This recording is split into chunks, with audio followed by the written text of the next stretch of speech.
What's up, everybody? Just getting things situated, trying to wait for people to come in.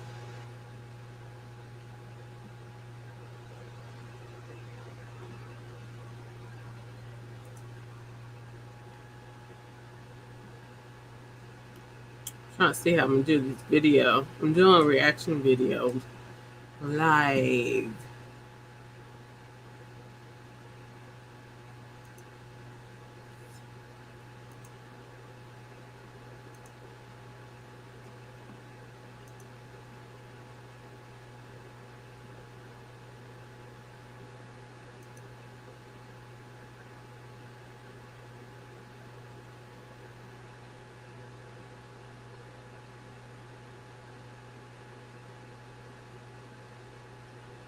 Nope.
Okay, so basically, oh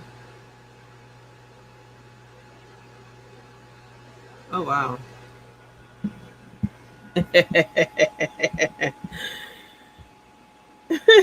Maybe that worked better.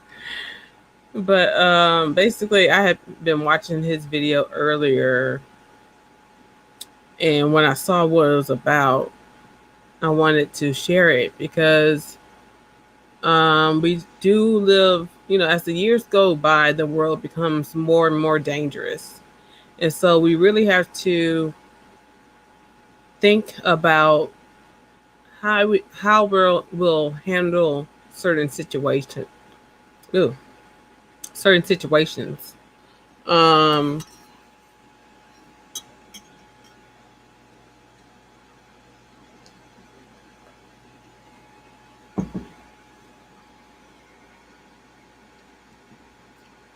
so I think this video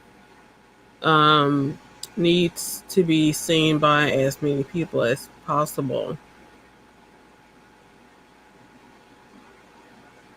I mean, we can't plan for everything, but we can do our best to protect ourselves. Yeah, I'm just going to start a video because it seems like I can't share another screen, so I can't play no music or anything while we wait. So, anyway, also artofkickz is someone that I'm subscribed to. I like him. He's he gives you just about everything. He gives you the serious, he gives you the scary, he gives you the laughs. I mean, he's an awesome character to watch. I love his laugh. Like the Chewbacca laugh is awesome. I wish I could do it. But um maybe after this live, I might do another live with one of his more playful videos that yeah, I might do that. Mm,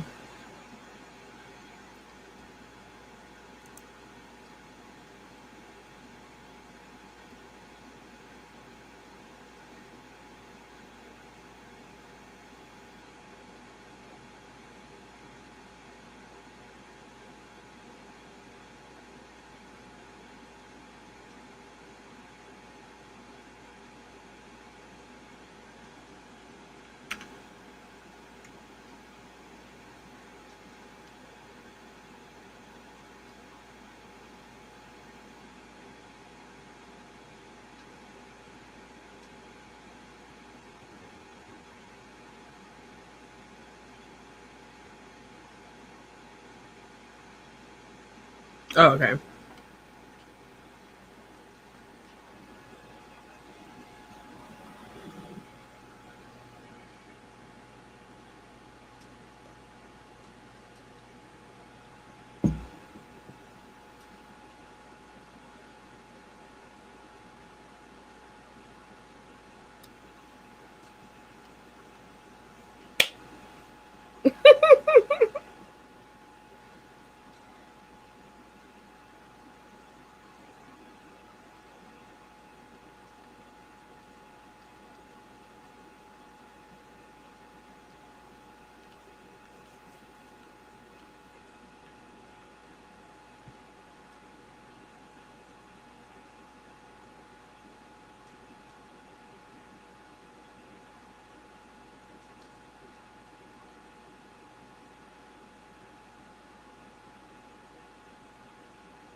Mr. Ballin, Bagan.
Right.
Mm-mm. Uh-oh.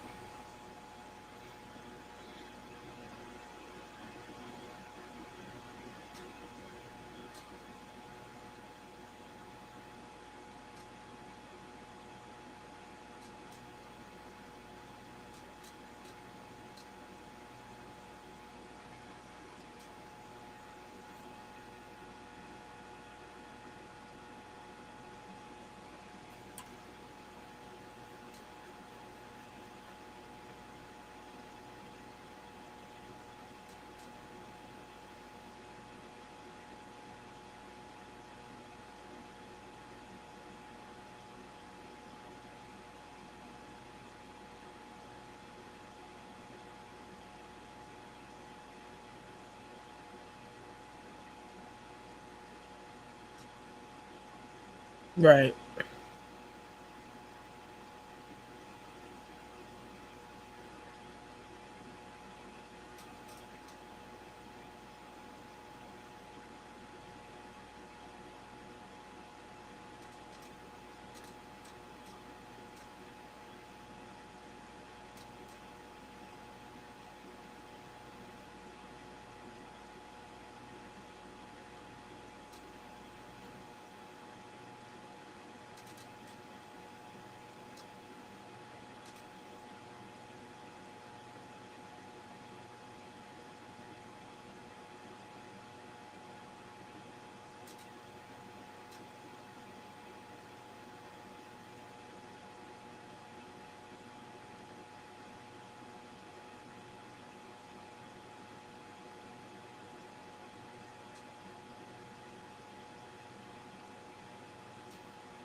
Of course.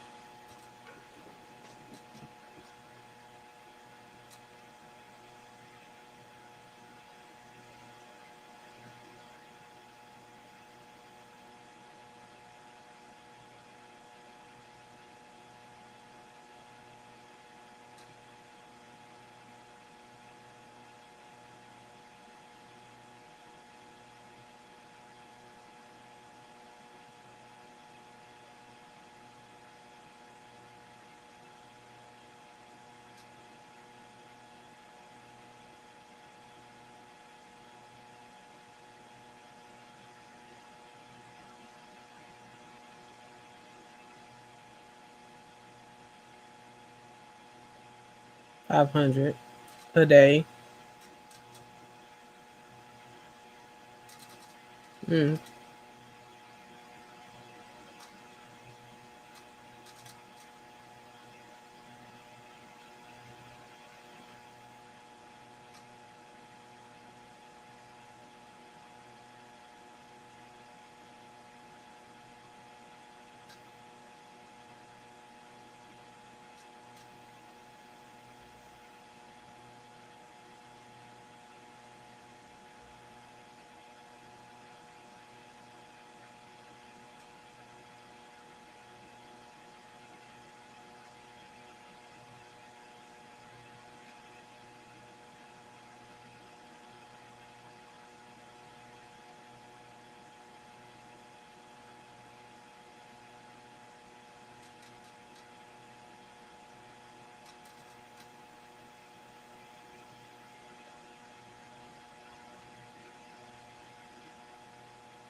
Hello, welcome.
Yeah, because the dude is gonna be like, "Of course I did it."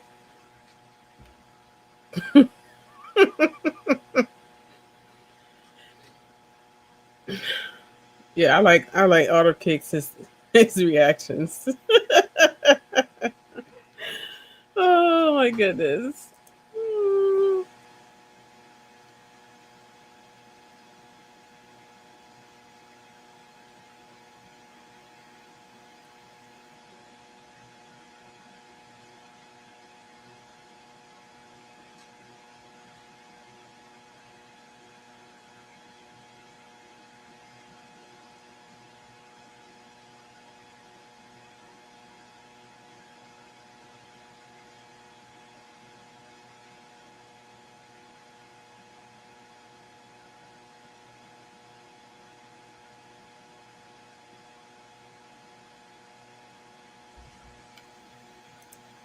Okay, the whole point was that the officer was suspicious about the guy.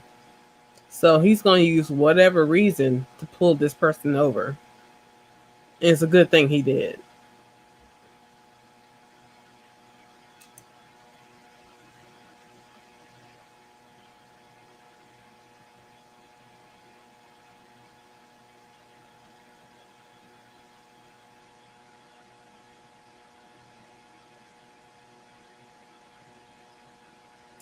Yeah.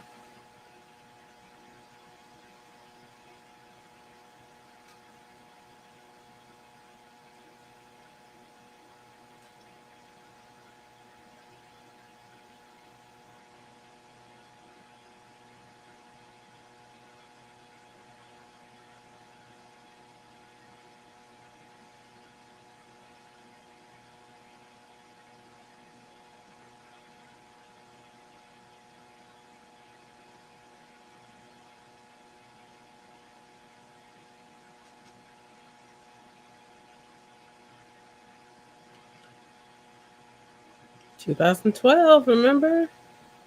2012, man.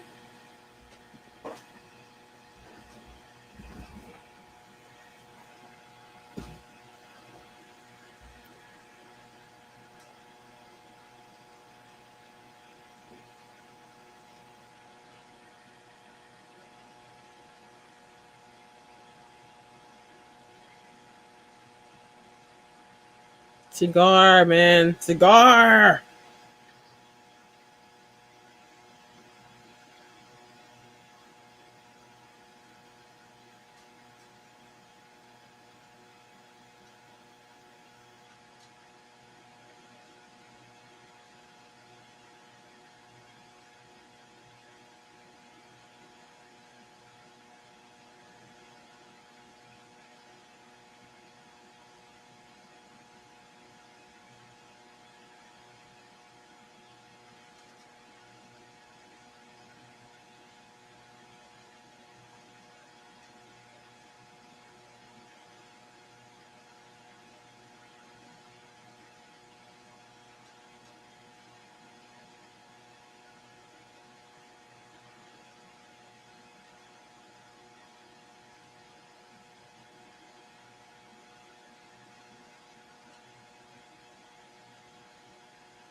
Okay, so I was told something different, and I'll say what it was later.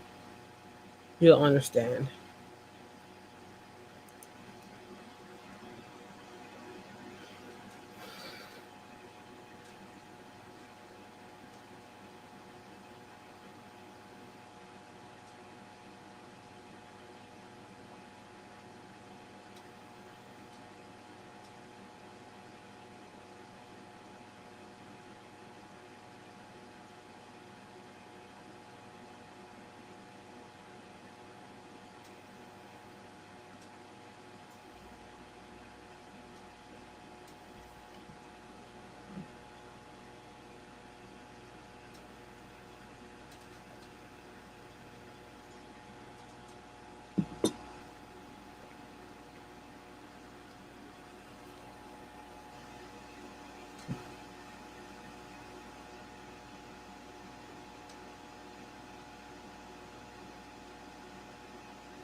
Oh, buddy got a family.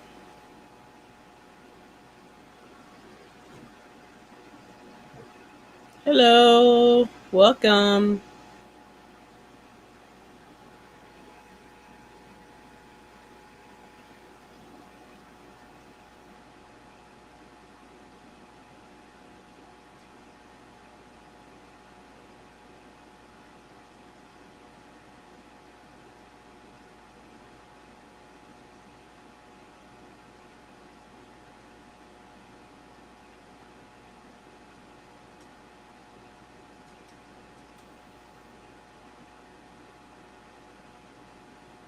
Hmm.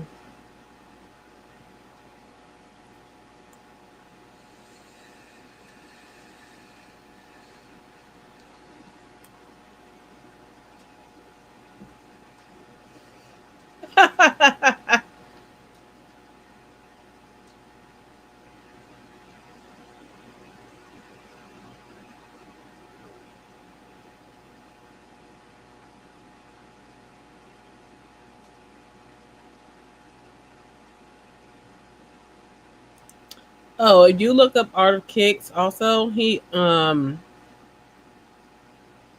I think he has a beard line.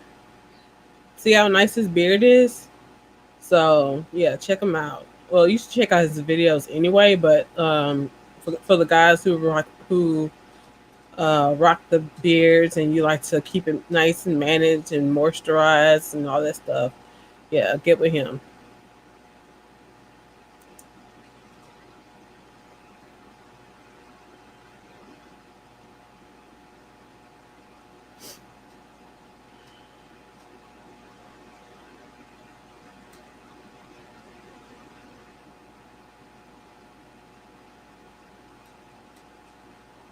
Hmm.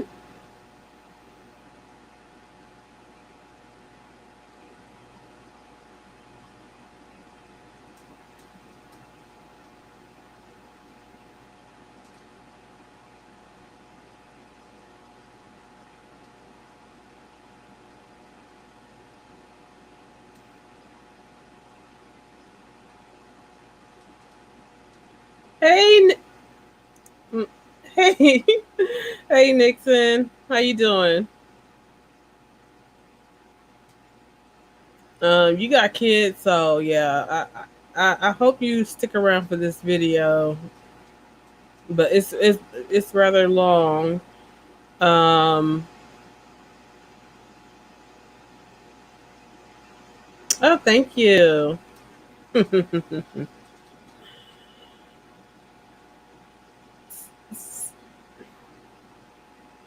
So you taking a break from doing panels or YouTubing right now?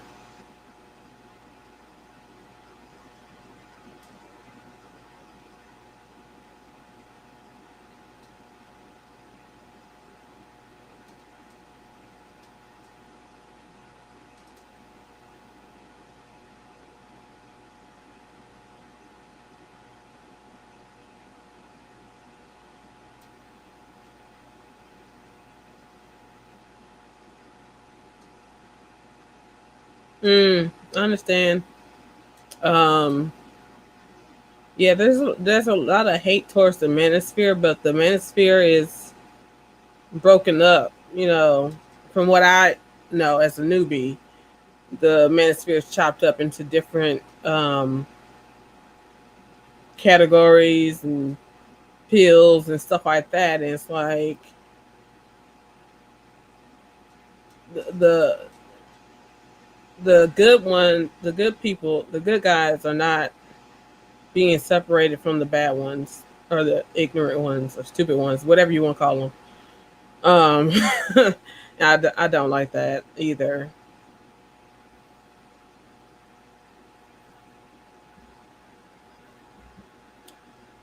But if you can't stick around for the whole video, definitely check out the replay.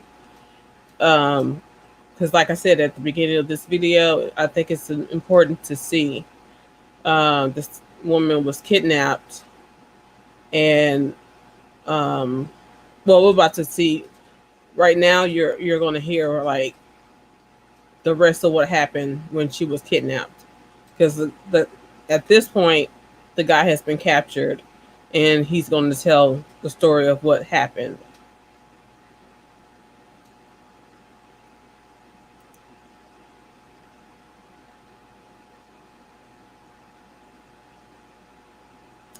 Hey, Shaka.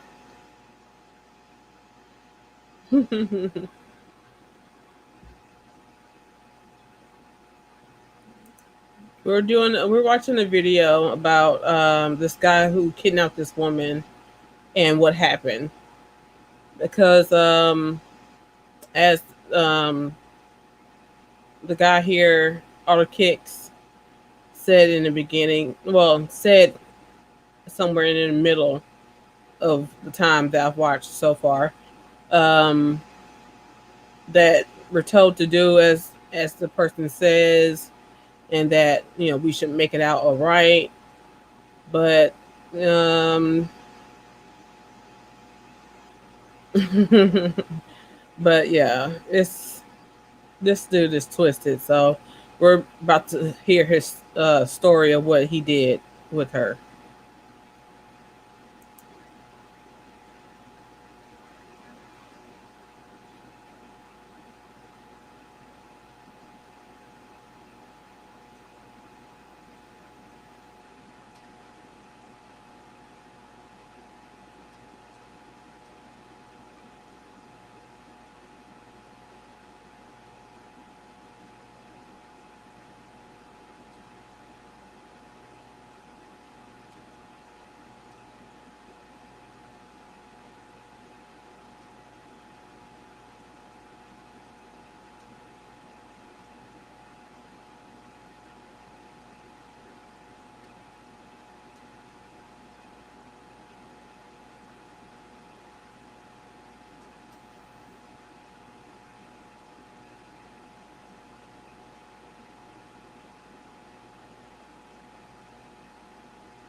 Thank you, Nixon.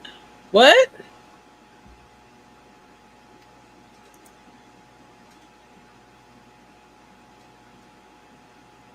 So there's no audio on the video?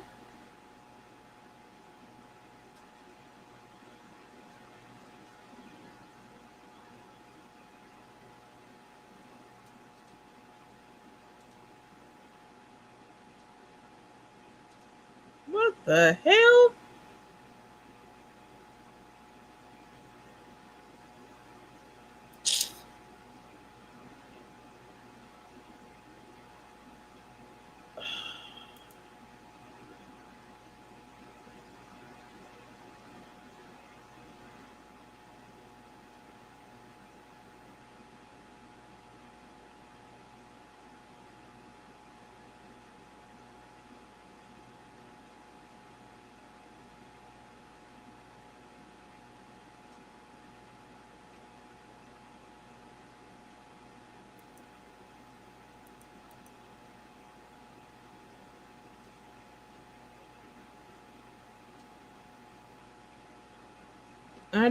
I'm still new to StreamYard, so I don't even know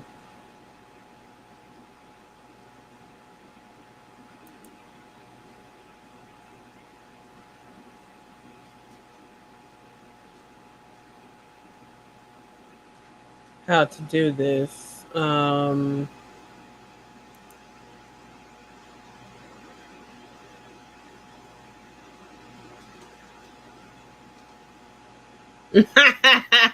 Yes, right.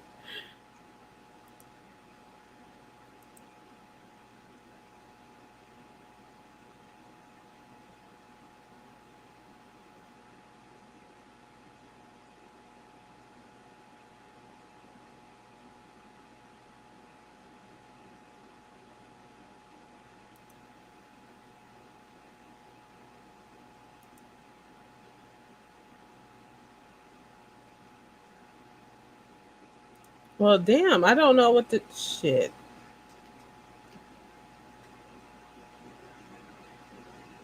Okay, maybe. Okay, okay. So since I'm the only one here. I'm gonna try doing it with the speakers, and y'all let me know how it sounds. Okay.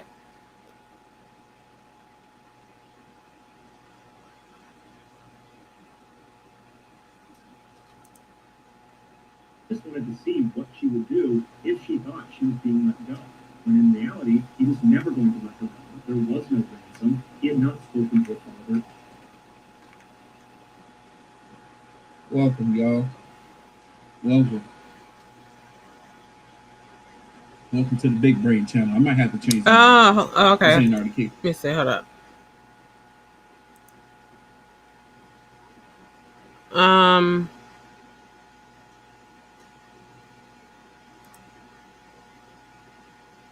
I don't see that option of sharing the audio for some reason. But I'm just gonna play it like this without the headphones. No, this Big Brain. But no, seriously. He said what I said. There was no ransom at that time. He hadn't spoken to her father. It's funny because I thought he told her that. He did tell her that initially to keep her calm. Hey, Aries. At the same time, he let her go or release her restraints to see what she would do. Horrible trick. But at the same time, he's like, okay, I see. She's gonna stay combative, so I'm in control here. It was all a big lie. Keys told investigators that as he was tying her up for that second time, he looked at her face, and she had this look of total resignation. He said she knew what was about to happen. After Keys tied her up, he left the shed and walked it behind him. He went inside to check one more time to make sure his 10-year-old daughter and his girlfriend were still asleep. When they were, he went back to the shed, he opened it up, he went inside, and this time when he stepped inside, it smelled like urine and sweat. He looked down at Samantha, and she was terrified. He walked up to her, and he began to assault her. And then after he was done, he was standing over her, getting his clothes back on, and Samantha very stoically looks up at him and said, "You know what? Hold up. Since so much of the story was missed because of the damn audio. Basically, Samantha worked at a bistro. It was like a little bit like um it looks like a mobile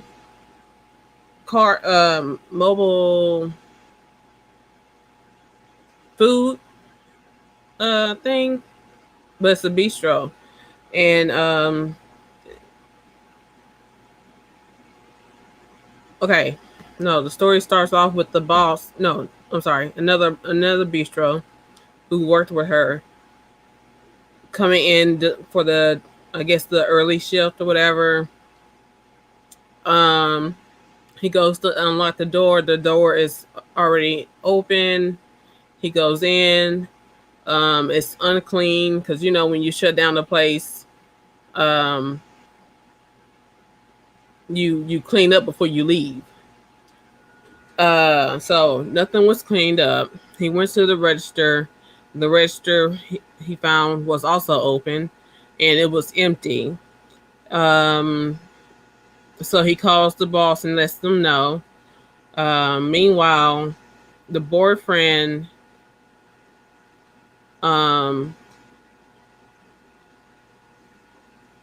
had that night went to pick Samantha up from her job and take her home, like he always does. But they had a fight, and so her not being there, he thought that she might still be angry with him and left with a friend or whatever.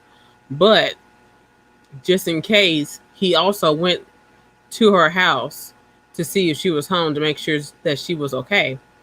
The dad who lived there also opened the door, and they spoke, and the father hadn't seen or heard from Samantha. So they both go into the house and um, try to contact her. They're calling her, they're text messaging her, and not getting a response. Until at some point, the boyfriend gets a text from Samantha's phone saying that I'm still upset with you, so I'm basically taking some alone time and staying at a friend's house. Um, Please tell my father where I'm at. So that wasn't good enough because Samantha and her father were are really close. So it's nothing to her to message her father directly. And then the constant missing of her father's calls and texts, you know, something wasn't right. I think the next morning is when the father called the goes to the police to file for a missing person. And he also finds out that the place was robbed, and um, it took them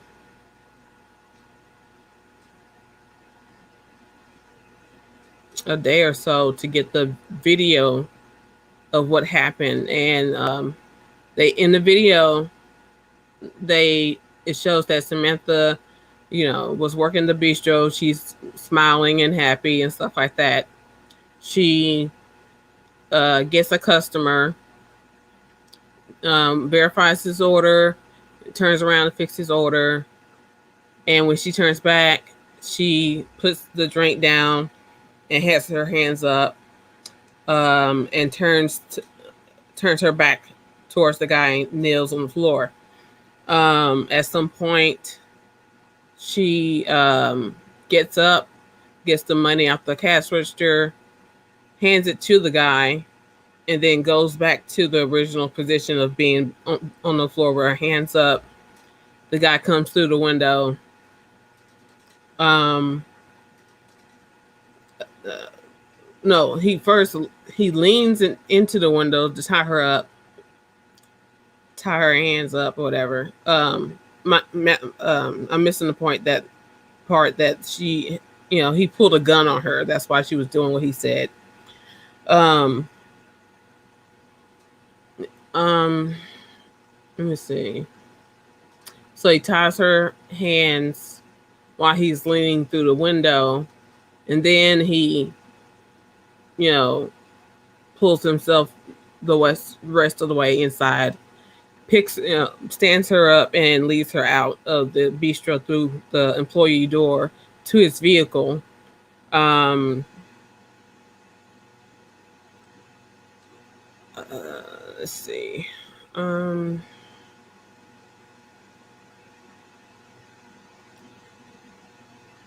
he's tells her to be quiet, or I'll kill you, that kind of stuff.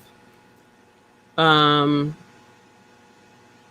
at some point they get, on the because he's taking her home, so they take stops and breaks for her to relieve herself, and for him to smoke a cigar. Um, he takes her to his place where he puts her in the back, like lays her in the back seat on the floor and covers her up with a blanket so he can go inside and check on his family, which is his girlfriend and his 10-year-old daughter. Um, and then they're asleep. So he's making sure that they're still asleep. He goes, gets Samantha and takes her to a shed and puts her in there. Um, Ties 2 ropes around her neck and attaches them to the wall. And has her hands tied, so she can't move. Turns up some music, goes back inside the house to, I guess, eat and check on his family again and all this stuff. Hey, Brassman. Hey, Tisha.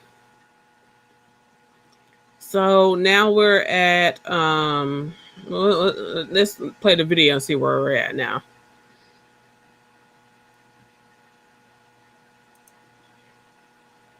Are you going to kill him? Oh, okay. So I can rewind it a little bit back for the conversation. No, that's a whole cap. That was a whole cap. Oh, He didn't talk.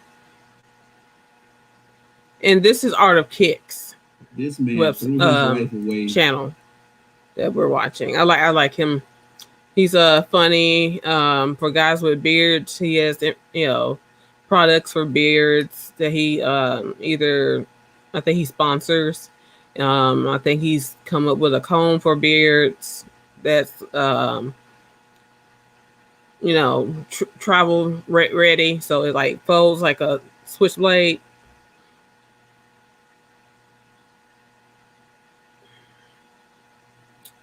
Let's see. Okay, so yeah, I'm just gonna start right there. Go back right there, and y'all make sure y'all can hear the audio from the video. Let me know if there's any problems.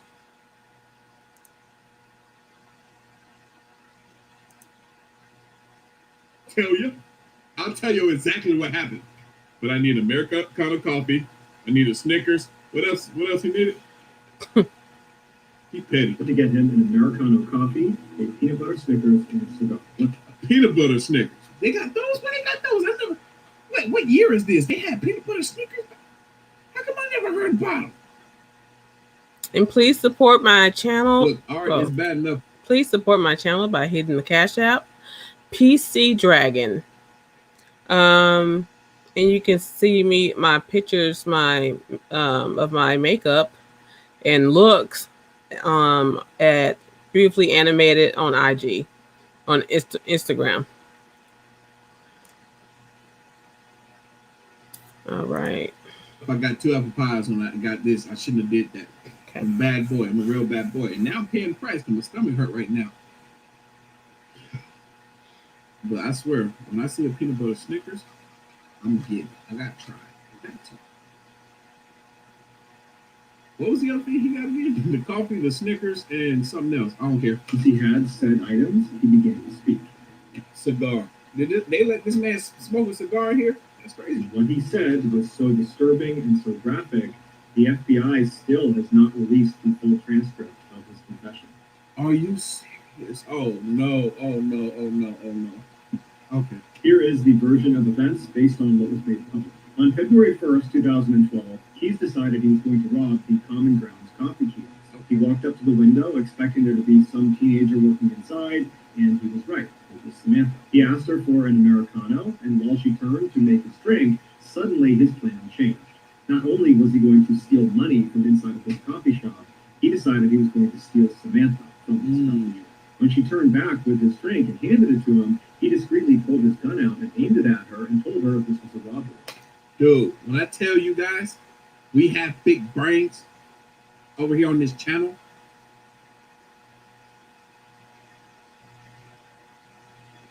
This beginning part of the story leads up into what I said earlier, that this man didn't have an initial plan for what he was going to do with this woman. Remember how I said, why did it take him 3 weeks to, put them on a trail as to what's going on with her to show that she's still alive with the newspaper on February the 13th? He didn't plan that. He didn't plan the ransom. This man didn't even plan to kidnap this woman. He was just going to rob the place. See? Big brains. Big brains. We were right. That's right. And we got 1,100 people in here. Big baby. When she turned back with his drink and handed it to him, he discreetly pulled his gun out and aimed it at her and told her this was a robbery. That's when she backed up and put her hands up, and then she turned around, he tied her hands, he jumped back inside, and then he said after he shut the window, he jammed napkins inside of her mouth so she couldn't make any sound.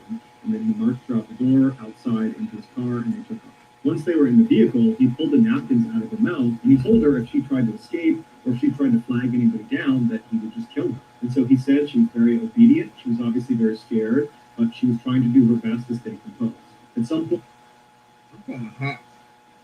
coffee, got my heart racing or something. I'm out of here. I almost want to go turn the AC on or something. But Thank you, anyway, Nixon. it's unfortunate that, growing up, our parents might tell us, hey, if you get in any sort of situation like this, do your best to stay calm and to do what they ask of you. And that's exactly what this young lady here did. She was staying calm and she was doing what he asked. It makes it easier. It makes it to where you're maybe less combative. If you're less combative, then, they might have some lenience on you and they might not hurt you. But it sounds like the story's about the. So when I was growing up, I was told something totally different, and I will explain this later. You'll understand it more later when you hear more of the story.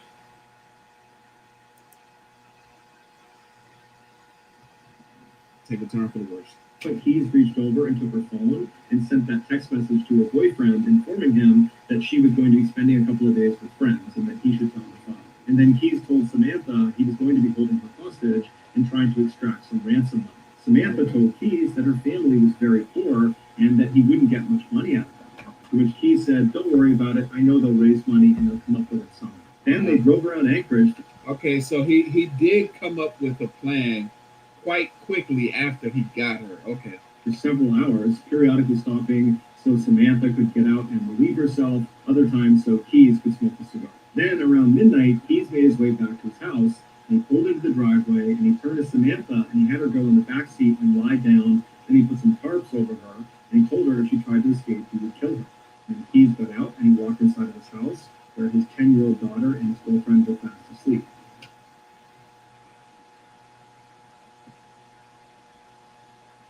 This man threw his life away for what? He didn't even have a solid plan.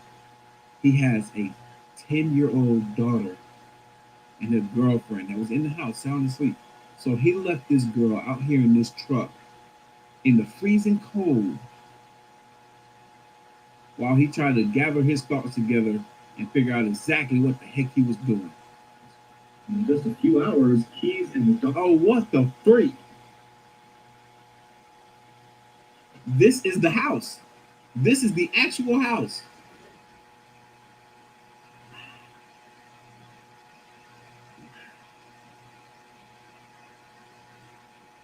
Paper Craft, just wanted to say how much we appreciate you all. Thank you. You're so sweet. Also, you're sexy as hell. Don't ever think otherwise. Thank you, baby. You know I know that. You know I know that. You know I know. Look. This dude here, Don't man. gas me. Don't gas me. Jess, what's going on with you? B.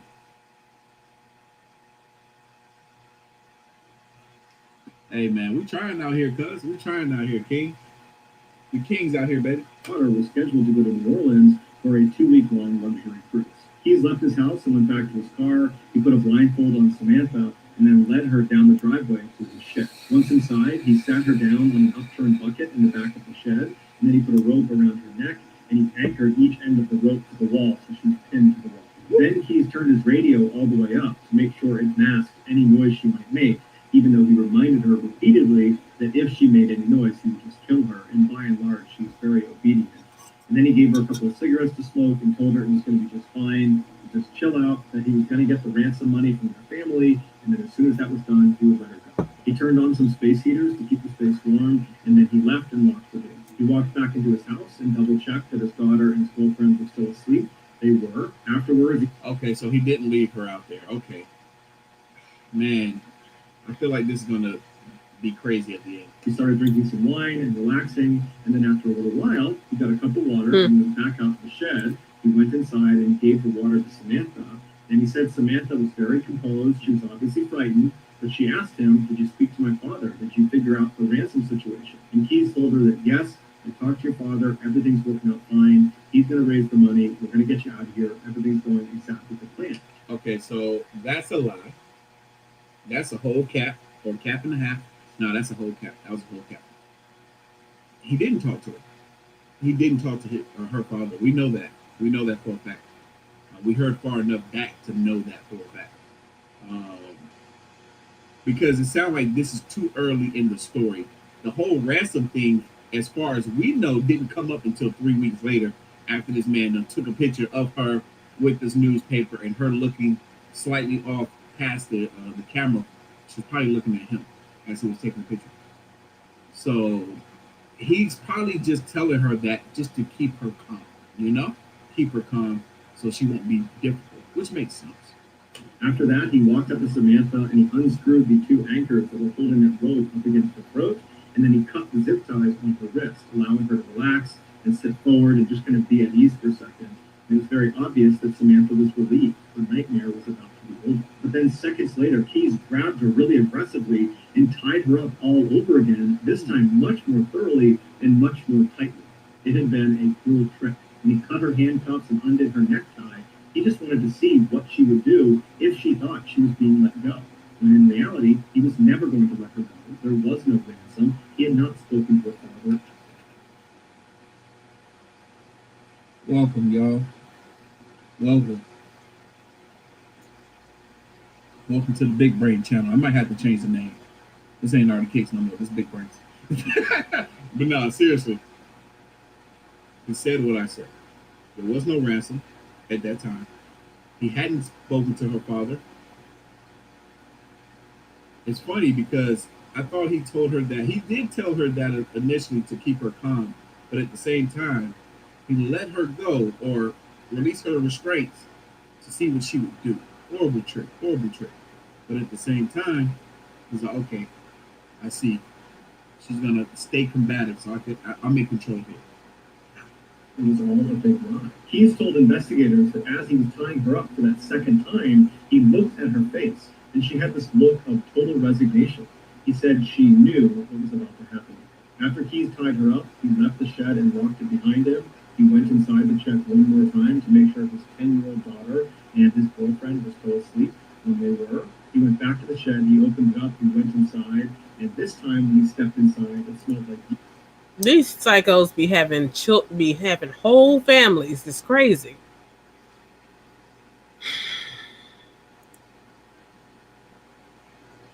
urine and sweat. He looked down at Samantha and she was terrified. He walked up to her and he began to assault her. And then after he was done, he was standing over her, getting his clothes back on, and Samantha very stoically looks up at him and says, "Are you going to kill me?"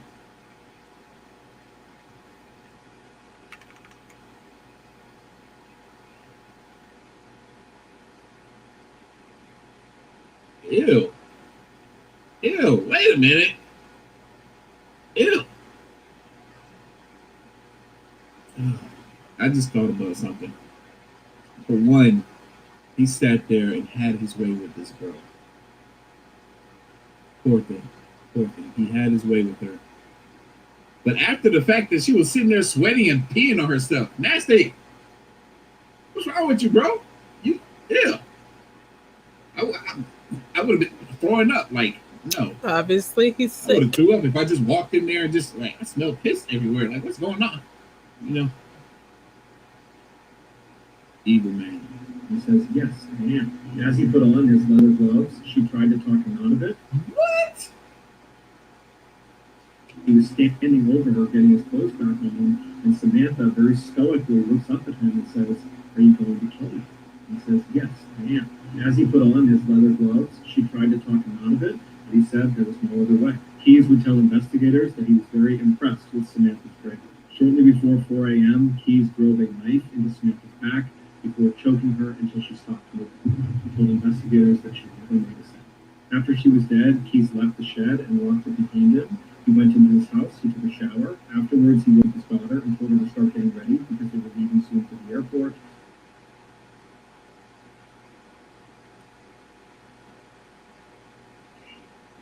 She never made a sound. Remember back when I was saying, and there was a thought that came across my mind when I said it, but I forgot to implement that thought into my conversation.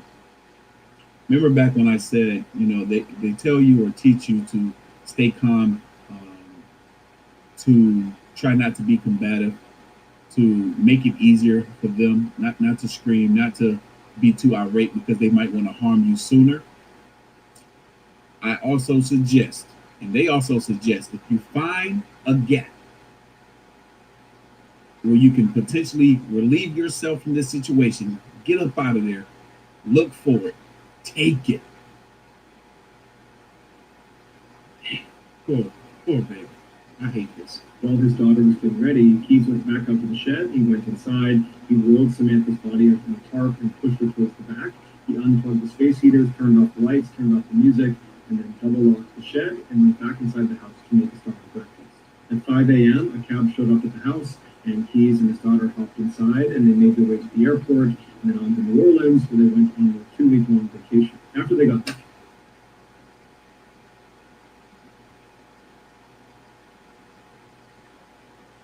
this man killed a girl, and the next day goes on a vacation with his 10-year-old daughter like nothing happened.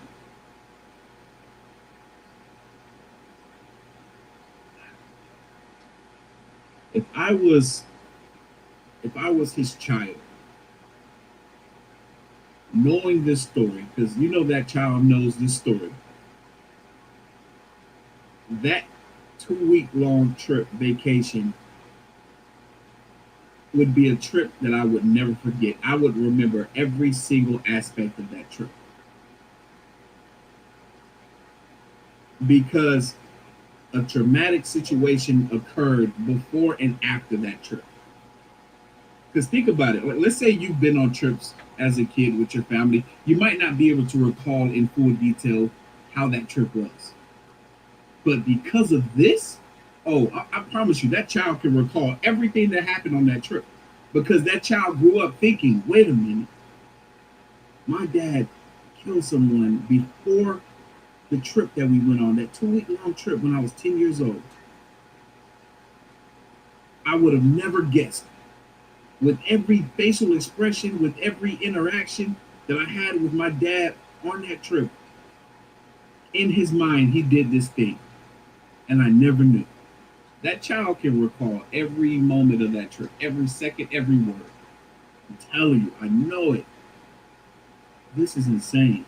Keyes went inside of the shed. He unrolled Samantha from her tarp, and by his account, she still looked fairly lively. And so he dressed her in some new clothes. He put lots of makeup on her face. He braided her hair, and then he stitched her eyelids open, so it gave the impression she was alive and alert. And then he held up a copy of the Anchorage Daily News next to her, and then took several photos, creating that proof of life photo for the ransom. If you want to see this photo, you can Google it, but that's up to you.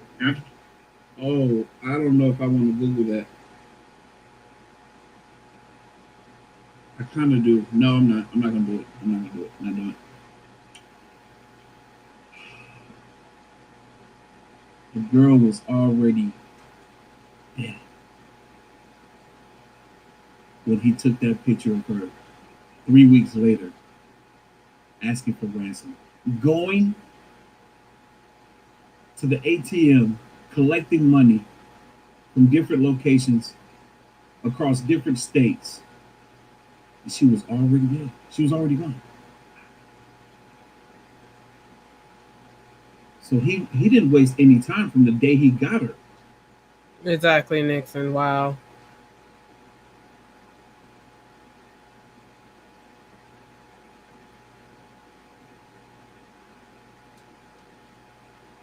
I wonder if he has any history. He couldn't have. What made him do this? He took these pictures, he chopped her body up into pieces, and then disposed of her in a nearby frozen.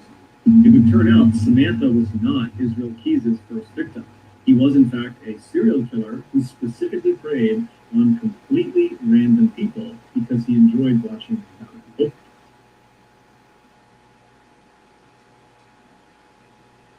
I just answered my question that I just asked. Was this his first time? You would have thought that it was. He had a whole wife and kids. What? And the fact that he confessed and told this story.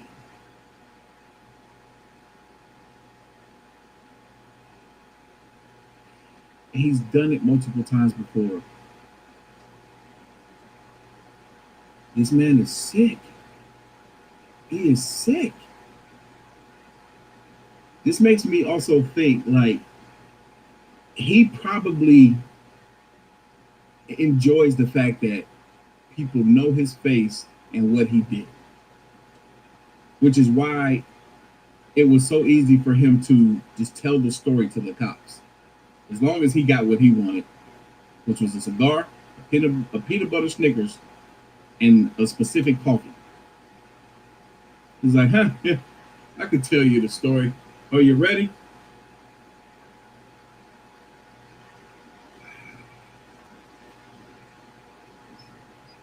We got 1,500 people in here. Welcome, everybody. Got a new channel member. What up, Patty Cakes? You in here, baby. King Cole trying to get this beard gay. Hey, man, hey, look, mine's struggling right now. I need to comb it or something. Over the years, he had hid what he called kill kits all over the United States, which were these caches filled with weapons and other tools designed to capture and kill people. This way, no matter where he was in the country, when he had an urge to go kill someone, he would just go to his nearest kill kit, pick it up, and then go target a random stranger. A kill kit. Okay? A damn kill kit. Sick little fucker.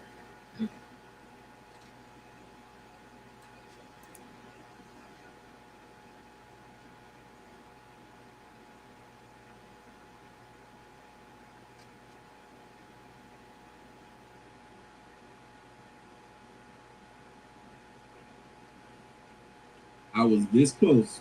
Just now, I was this close to hitting the end live stream button and walking away from this computer. What level of sick is that? This man got kill kits stationed throughout the country. So when he's in a different state, he has the urge to want to off somebody and go dig up this kit. Are you serious? What type of mind thinks of something like that? Put him under the jail.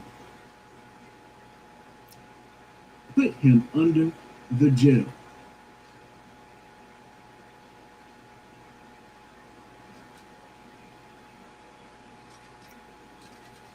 I can't believe there's people in this world like that. And the sad thing is, I heard that at any given time, there's 20 to 30 serial killers in this country. At any given time, meaning right now, there's 20 to 30 of them out there. I hate it. What up, Leslie? We in here. Thank you for the donut. Put him under the jail.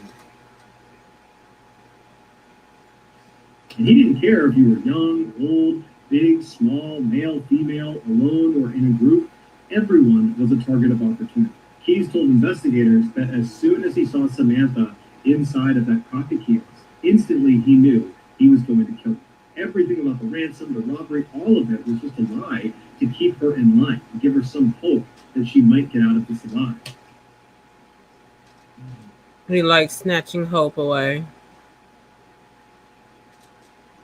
Give and then take.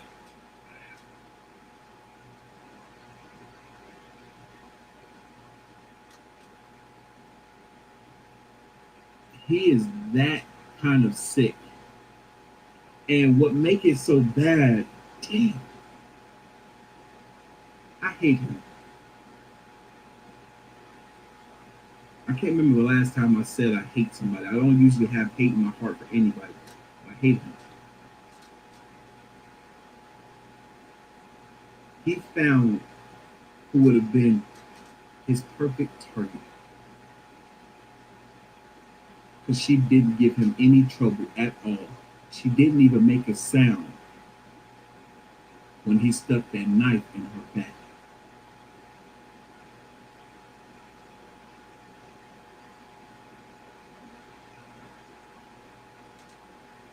She made it so easy for him. he knew that, took advantage of it. I was like, oh, this is just perfect. This is perfect. This is exactly what I want.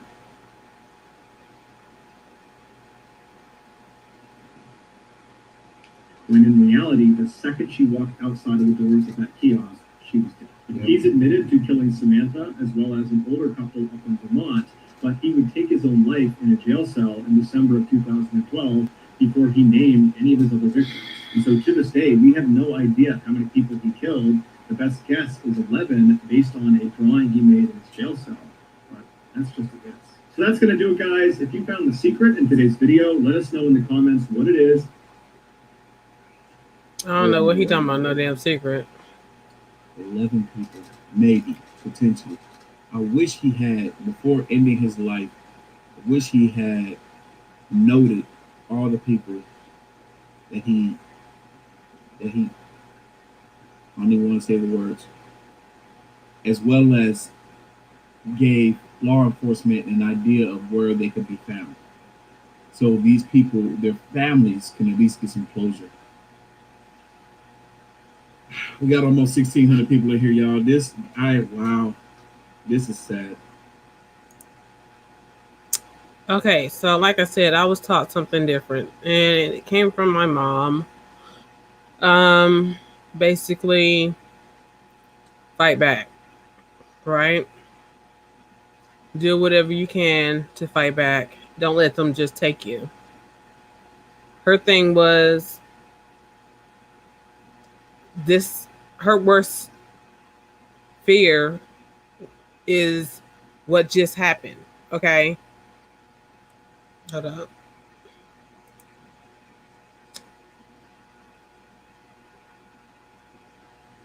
Yeah, her worst fear was what exactly happened here.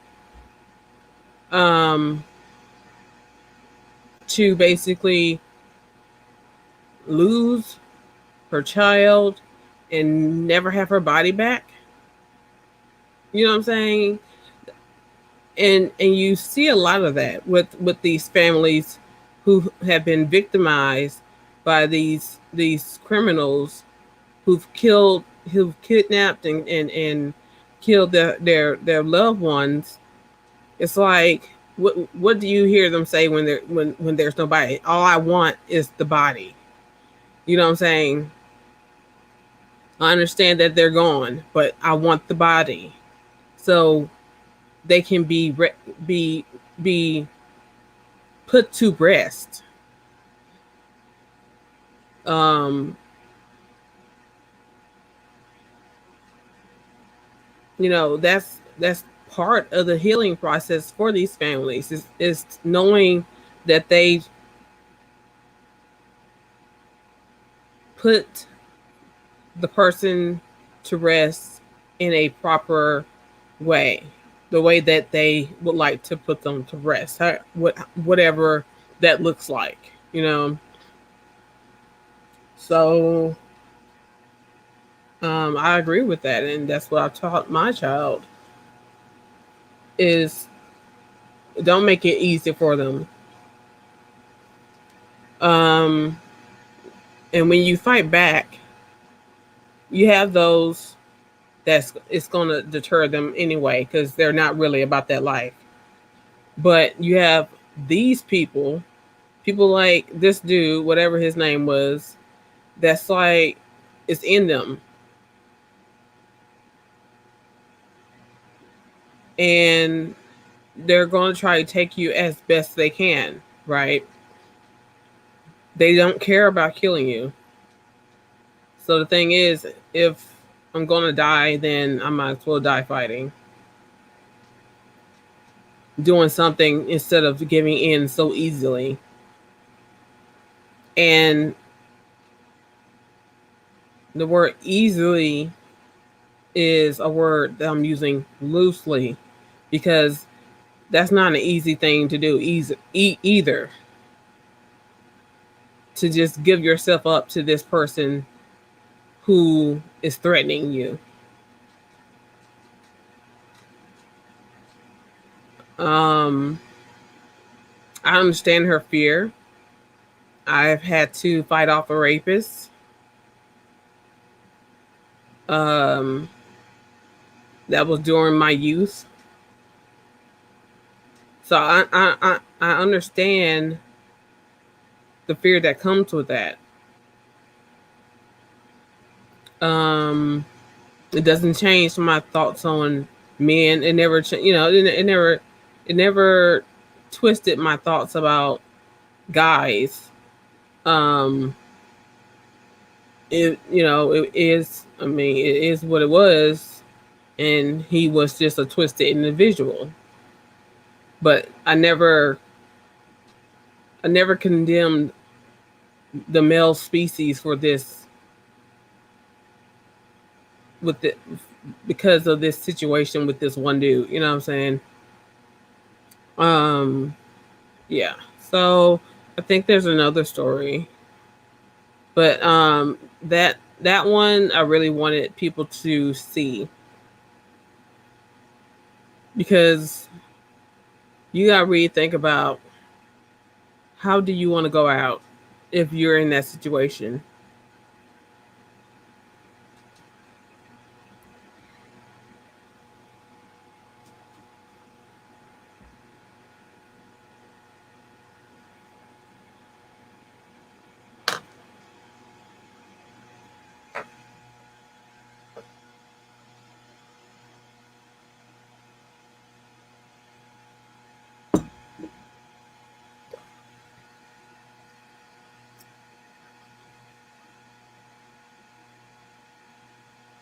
Actually,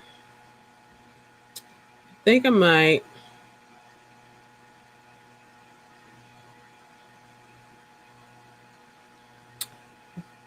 might post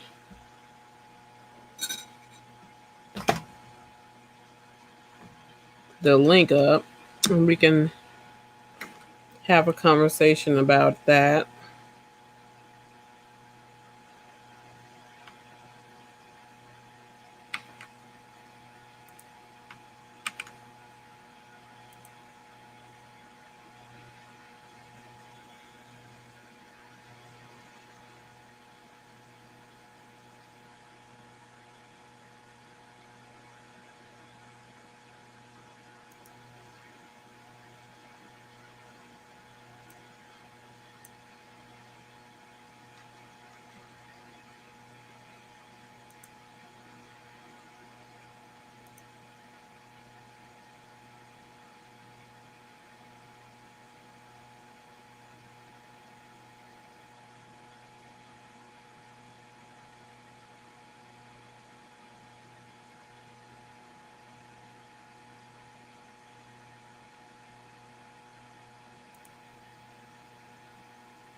So I'll give y'all an opportunity if you want to pop up before I play the rest of the video.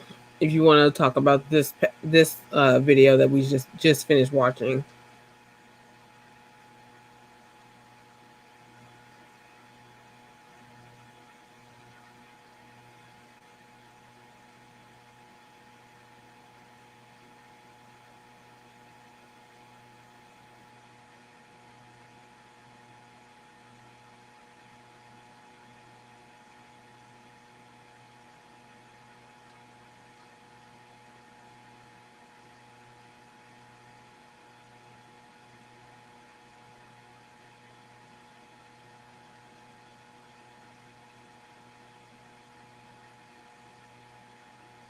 Okay, seems like no takers, so we'll just go ahead and play the rest of the video.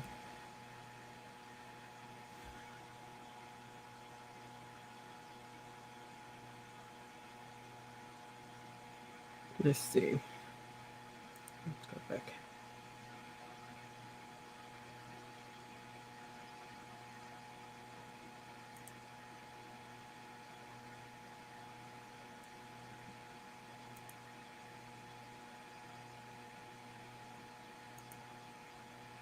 Okay, there we go.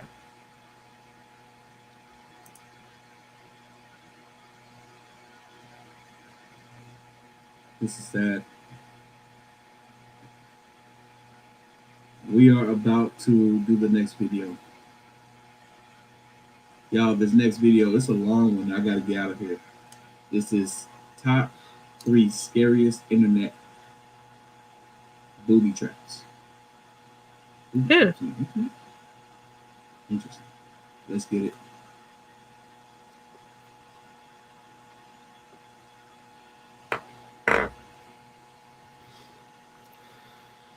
Hold on. Give me a second.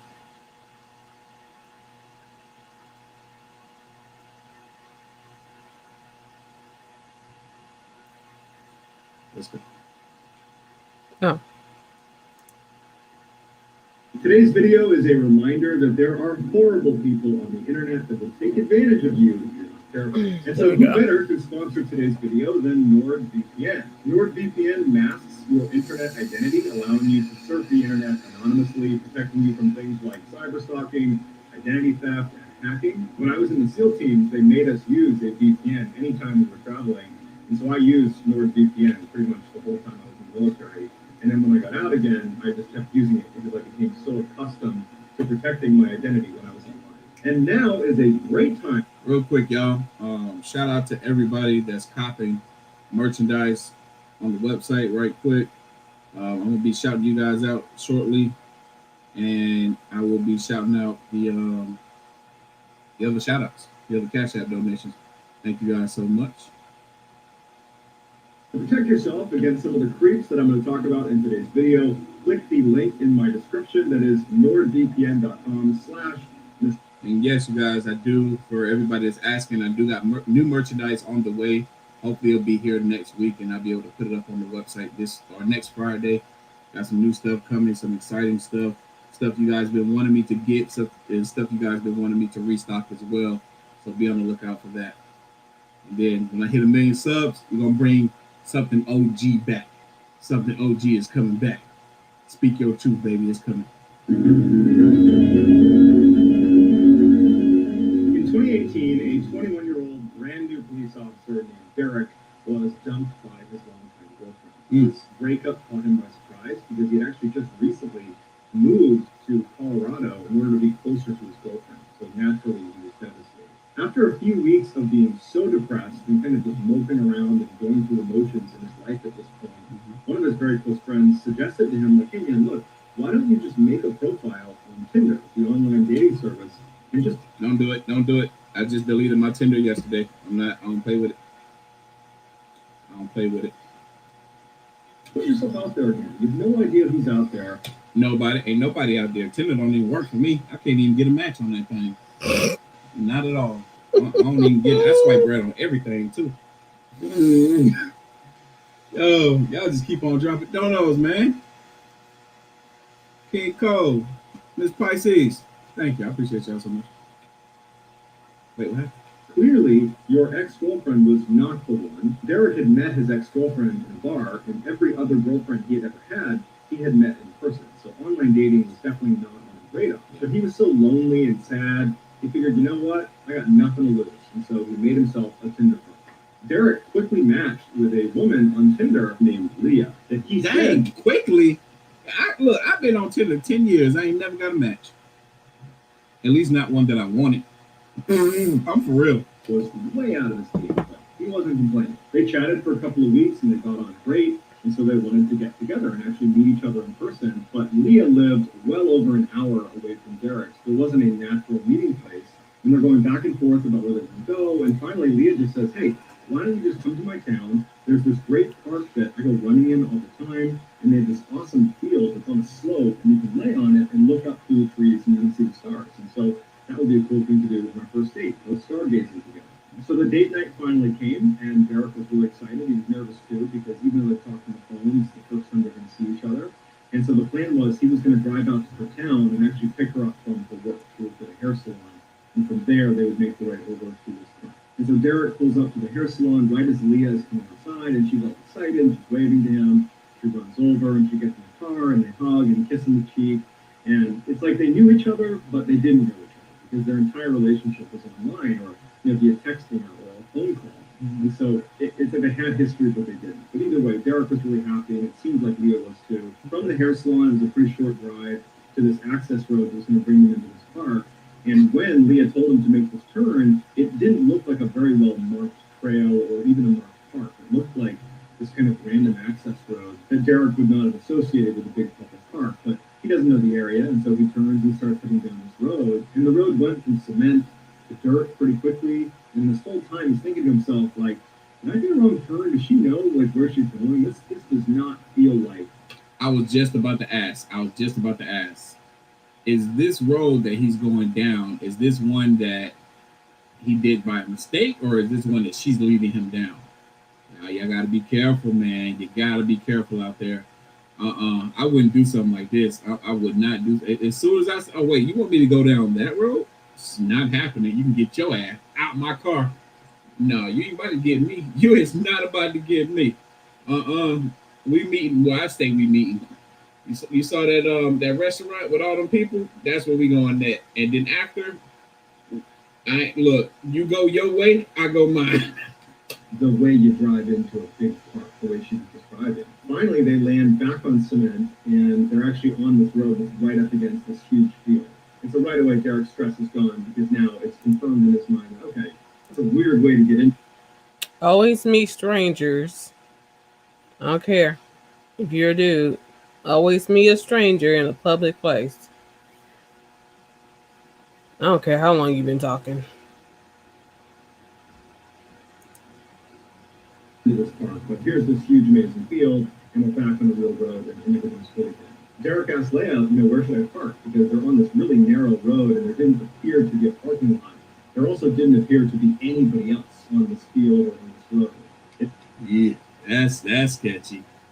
That's sketchy. That's sketchy. Nah, fellas.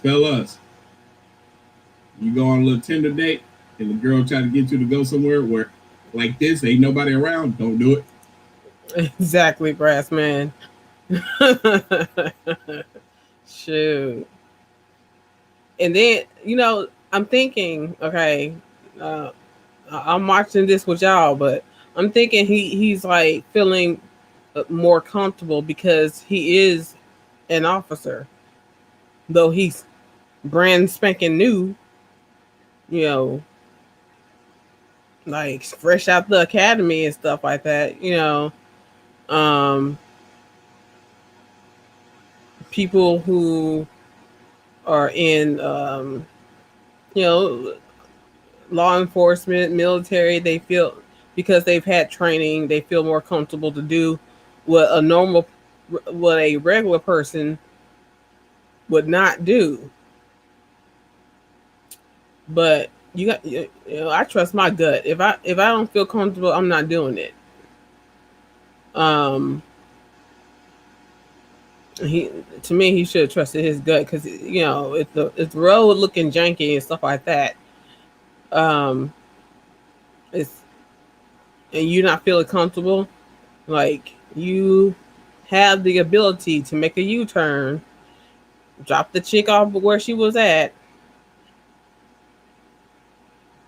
not home, but where she was at, and go on by your business.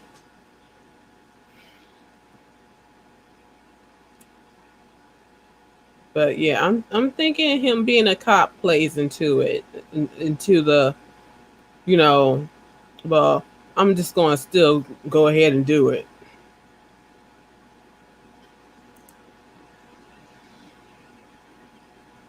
Ain't no telling who might show up. Ladies, vice versa, same thing. Don't do.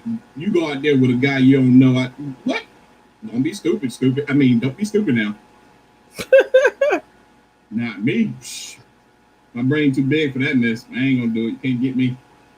We gonna meet at a very public place with a whole bunch of strangers around us. You know what I'm saying? It's this huge, open, beautiful space, but it did not look well populated or likely to full of travel. But she said, just go right up there. There's a small lot you can pull into. And so Derek starts going up this road, and he sees maybe 300 feet ahead of him are dim headlights of another car making their way down the road towards him. And now it was dark enough that he couldn't really make out what kind of vehicle it was. And it's dark. What up, Monica? You see these fools, Monica? You hearing this mess? This fool done went out here and it's dark. Cause look, I thought it was daytime. At least you can't get me. Nope, nothing. Yeah, that's very true. Um, from what I'm used to, and it's crazy to even be like used to it, but the situations I would hear about would be males using a female to make the guy feel safe, lure him into their trap, and then kill him or rob him or whatever. You know what I'm saying? That's what I'm getting from the story. She's part of a pack. I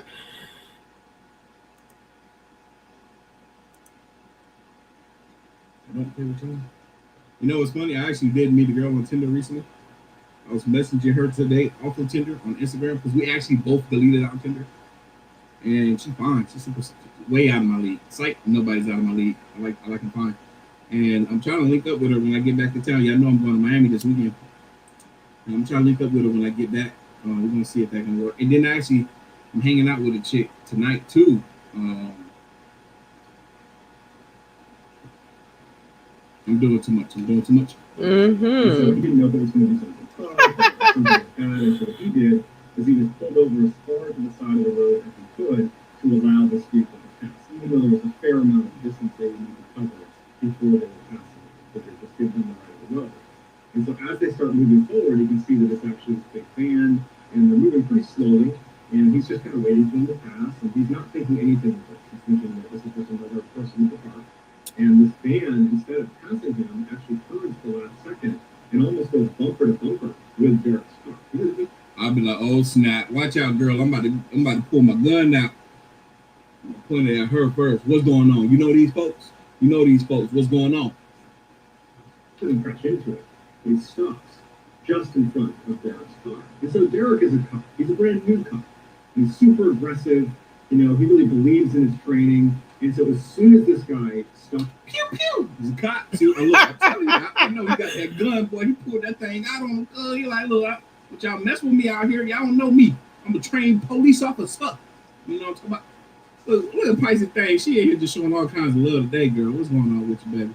What's going on? You shook him up? No, I'm playing. In front of him and blocks the path for him. Red flags are going up for Derek, and he knows something's wrong with this van. And instinctively, he says, Leah, stay here. He grabs his flashlight that he kept right in the center console, and he jumped out of the car and went right to the driver's side door.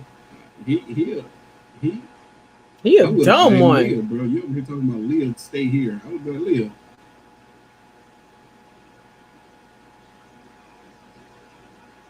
I don't live here.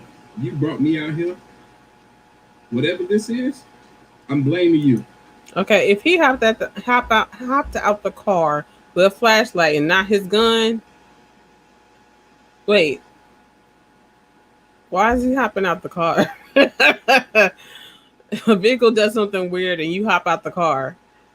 See, this is what I was talking about. He too damn hyped up because he got the badge and shit. The badge is not a shield. You're not Superman when you get a goddamn badge.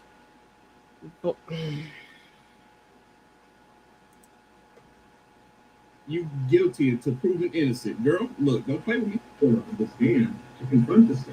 And when he got up to the driver's side door, there's this really big guy who looked pretty startled to see Derek come charging up to him with his flashlight. And Derek's like, what are you doing, man? What are you blocking me in for? And the guy's like, oh, hey, sorry, I'm the caretaker here of this whole property. And we've had an issue with poachers in the area. And I was concerned you guys were poachers. It doesn't look like you're poaching stuff. Okay, I would've. See, right, brass man. Doing this stuff, man. You can't be out here. Look, I know, right, Wilfred? These backgrounds be so on point with Mr. Baldwin. They be moving this stuff. I don't know how he do it. I think he get a picture and do a little editing software to make the background move. But anyway, no. I would have ended up hurting somebody. I'm black. You don't play with no black man like this. I would have, look, this man, he could have just been, hey, what y'all doing? I look after this property out here. We done had some poachers out here. What y'all doing out here? Y'all supposed to be out here. He would have told me that after he got a bullet in the leg. Sorry, I'm sorry. Derek said, no, we're not poachers. We're doing stargazing. I'm on my first day here. And the caretaker's like, I am so sorry. Please get back to the car, go and enjoy your night. And at that, he backed up to a 3-point turn and drove right back up that road where he came from and disappeared down on the other side. Derek stood in front of his car for a couple of minutes, making sure this guy was gone, and then he turned around and he got back in the car and kind of joked with Leah. He's like, yeah, he thought we were poachers. I guess you was a poacher to him, and that's why he stopped us. But when he looked over at Leah to react to his hilarious joke, she wasn't paying attention yet. She was just furiously typing away on the phone, which Derek did think was a little bit odd. You'd think that she'd be more interested. At that moment, she got kicked out of my car. At that moment, she got kicked out of my car. Nope. Not me. Heck yeah, I think that's a setup, Jess. You think? No, this is a set all the way up. I thought it from the jump. That's why the dude would have still got a pew in his leg from me. He would have still got that talking about, hey, I'm just watching, I watch his land. We done had some poachers out here recently. That's not what he was supposed to say. That's why the girl was over there texting, you idiot. That's not. You were supposed to take him and strangle him. What, you got scared of a flashlight? I know he's a cop, but still.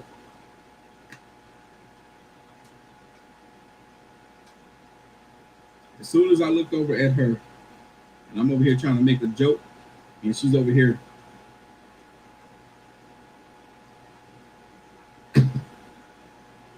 I'm opening that door. I'm not going to push her out. I'm kicking her out. Nah, heck no. I'm going to be scared. Pulling up out of there so quick, boy. No. I'm glad I deleted Tinder yesterday. That's right. Strange thing is that some weird guy just walked us in and I'm confronting him. You'd think she'd be interested in that. Oops. On some level, she might want to know what I said to the guy, what he said to me. She didn't seem to care. She was just really invested in whoever she was texting. And so Derek thinks, whatever, and just throws the car back and drive and continues up the trail the way they were going before they were stopped. So Derek continues down the road just a little ways until he sees a little dirt lot that's butted up against this huge field they're going to be hanging out on for the night. And so he pulled. I said I should make a bracelet with my logo. That's actually a pretty good idea. I'm gonna look into that. But I got some stickers on the way with my face on it, and I got some high carrot stickers coming too. Be on the lookout. Goes into the lot, backs into a space, and he and Leah get out, and they put a blanket out right next to the car, but on the grass on the hill. And they put food out, and they sit down, and very quickly they start. When I was like in trying to do online dating and stuff like that, I did like Match. I think Matches with Yahoo. And I forgot what other one, but I've never done Tinder. And then later on, you start hearing the bad stuff about Tinder anyway. So it's just like, dodge that bullet.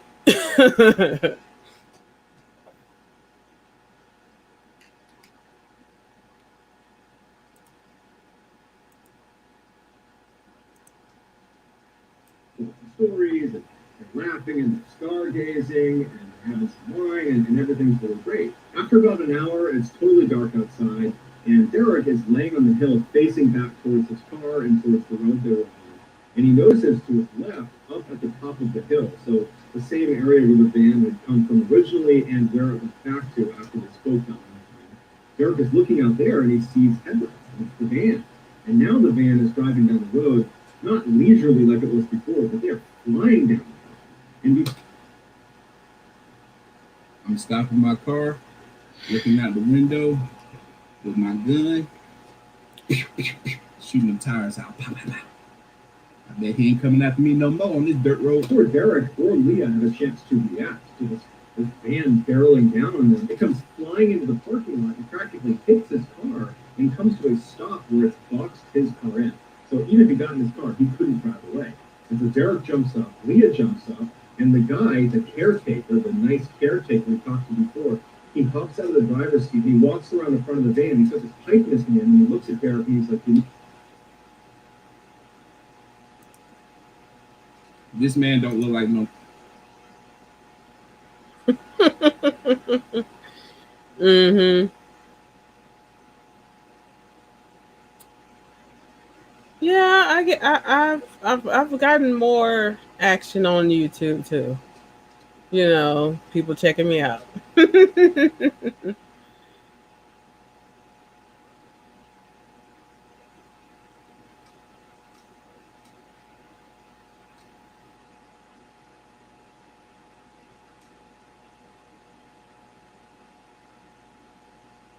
I'm one. I'm.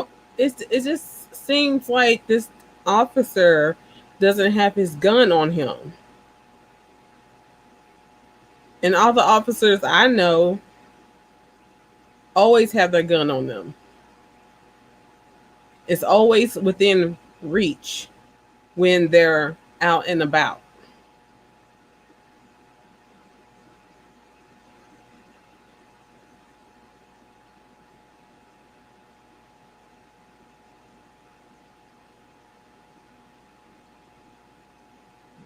I know if it was me, my gun would be on me.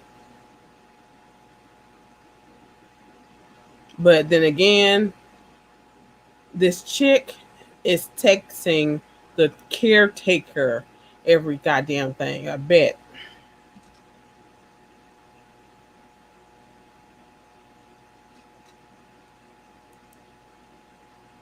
Nice caretaker. Hey y'all, we got about 1,700 people in here. I'm gonna have to delete what I'm about to do out of this video because I gotta run to the bathroom real quick. Mother Nature's calling. I'll be back.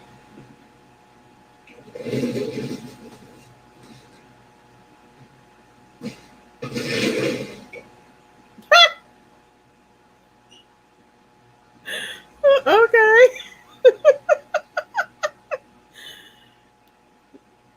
I guess he forgot to delete it. Let's see.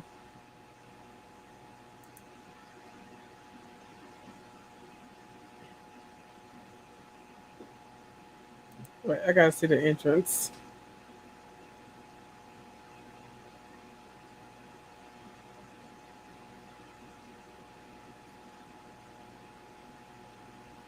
Let's see him pop in.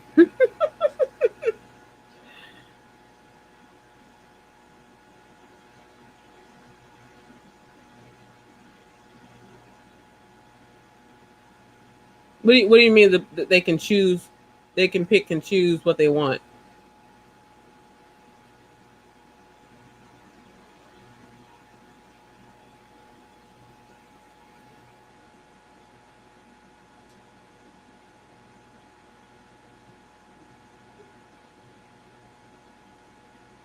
I'm back. I'm back. Y'all miss me?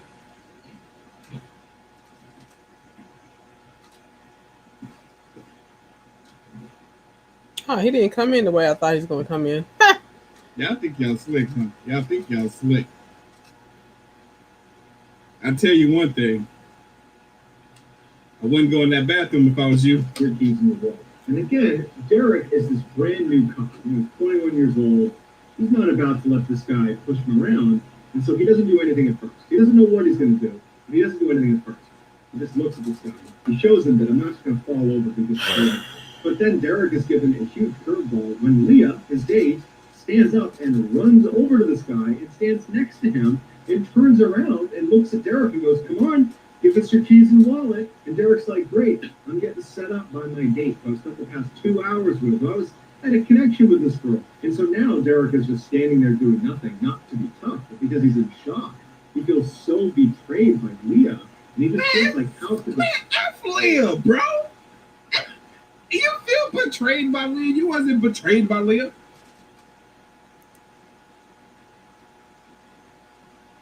Yeah, I mean, okay, yeah, I get that, but I'm talking about this particular situation. You keep getting into a situation with this dude, and it's like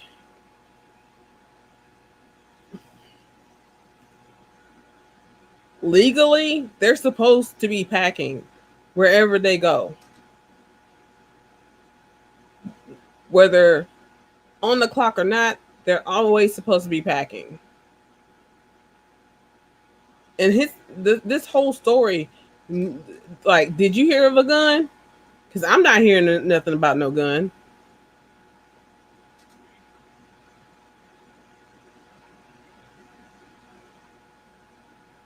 I just would. This would not be my story. It would not. He's looking real stupid.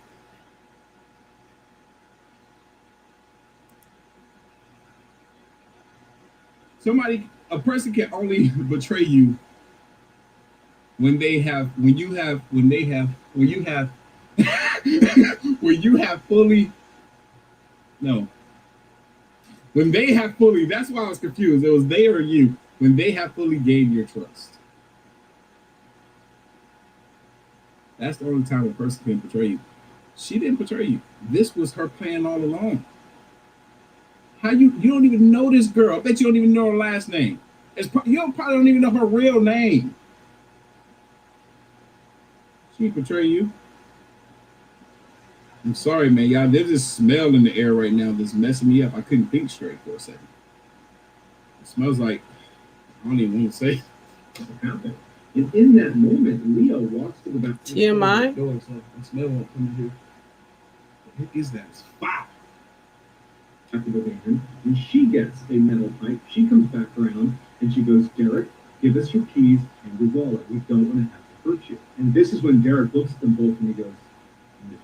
And as soon as he said that, the big guy tackles him. He gets thrown to the ground, but Derek could handle himself, and very quickly he was able to get up, and he drew his concealed carry pistol, and he's aiming it at the big guy and then back at Leah, and he's like, yeah, I'm a cop.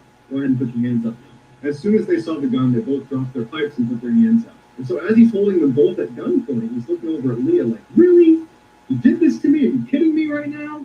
As he's doing that, he has to get his cell phone out of his pocket, type in 911, and then call dispatch, had to say who he was, what his badge number was, what happened, and where he is. And where he is was difficult to describe. And so as he's trying to explain these directions, and he's saying, no, yep, go left at the light, and there's a gas station there, you're going to go up this field, you're going to see me, I got these two people at gunpoint. As he's doing that, Leah and the caretaker look at each other, and they just turn around and bolt.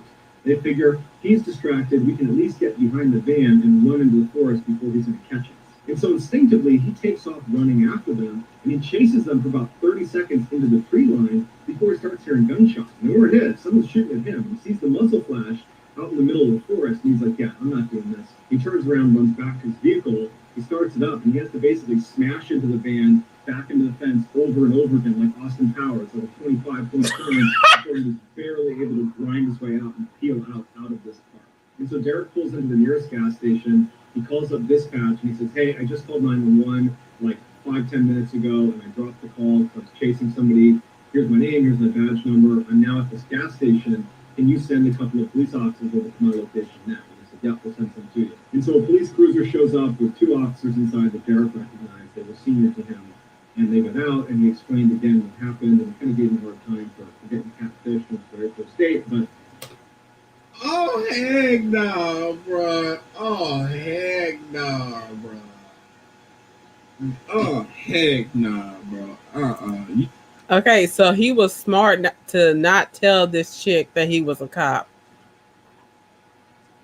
Don't tell all your business. That was smart. That was smart.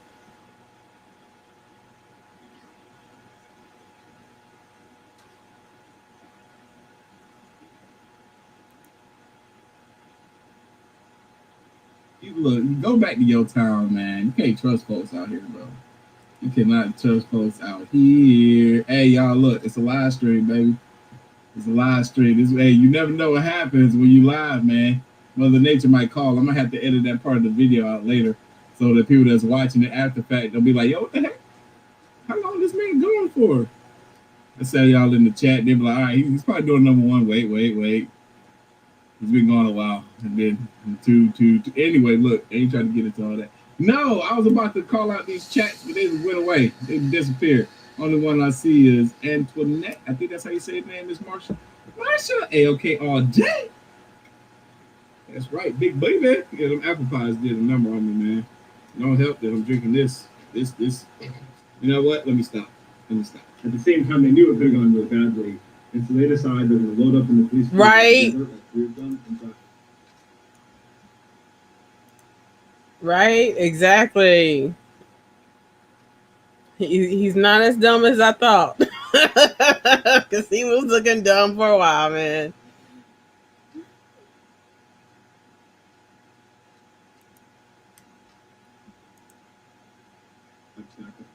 And so they get up to the park, and Derek points ahead and he goes, "That's the van. It's still here." And so they drive up and they stop short of the van. And the two uniformed officers, they turn to Derek and they're like, "Just stay in here. We're gonna go check this van." That's the other thing that like irritated me though, the fact that they was like, "Yo, you got catfish on Tinder." No, it was the actual girl. Her intentions were just horrible.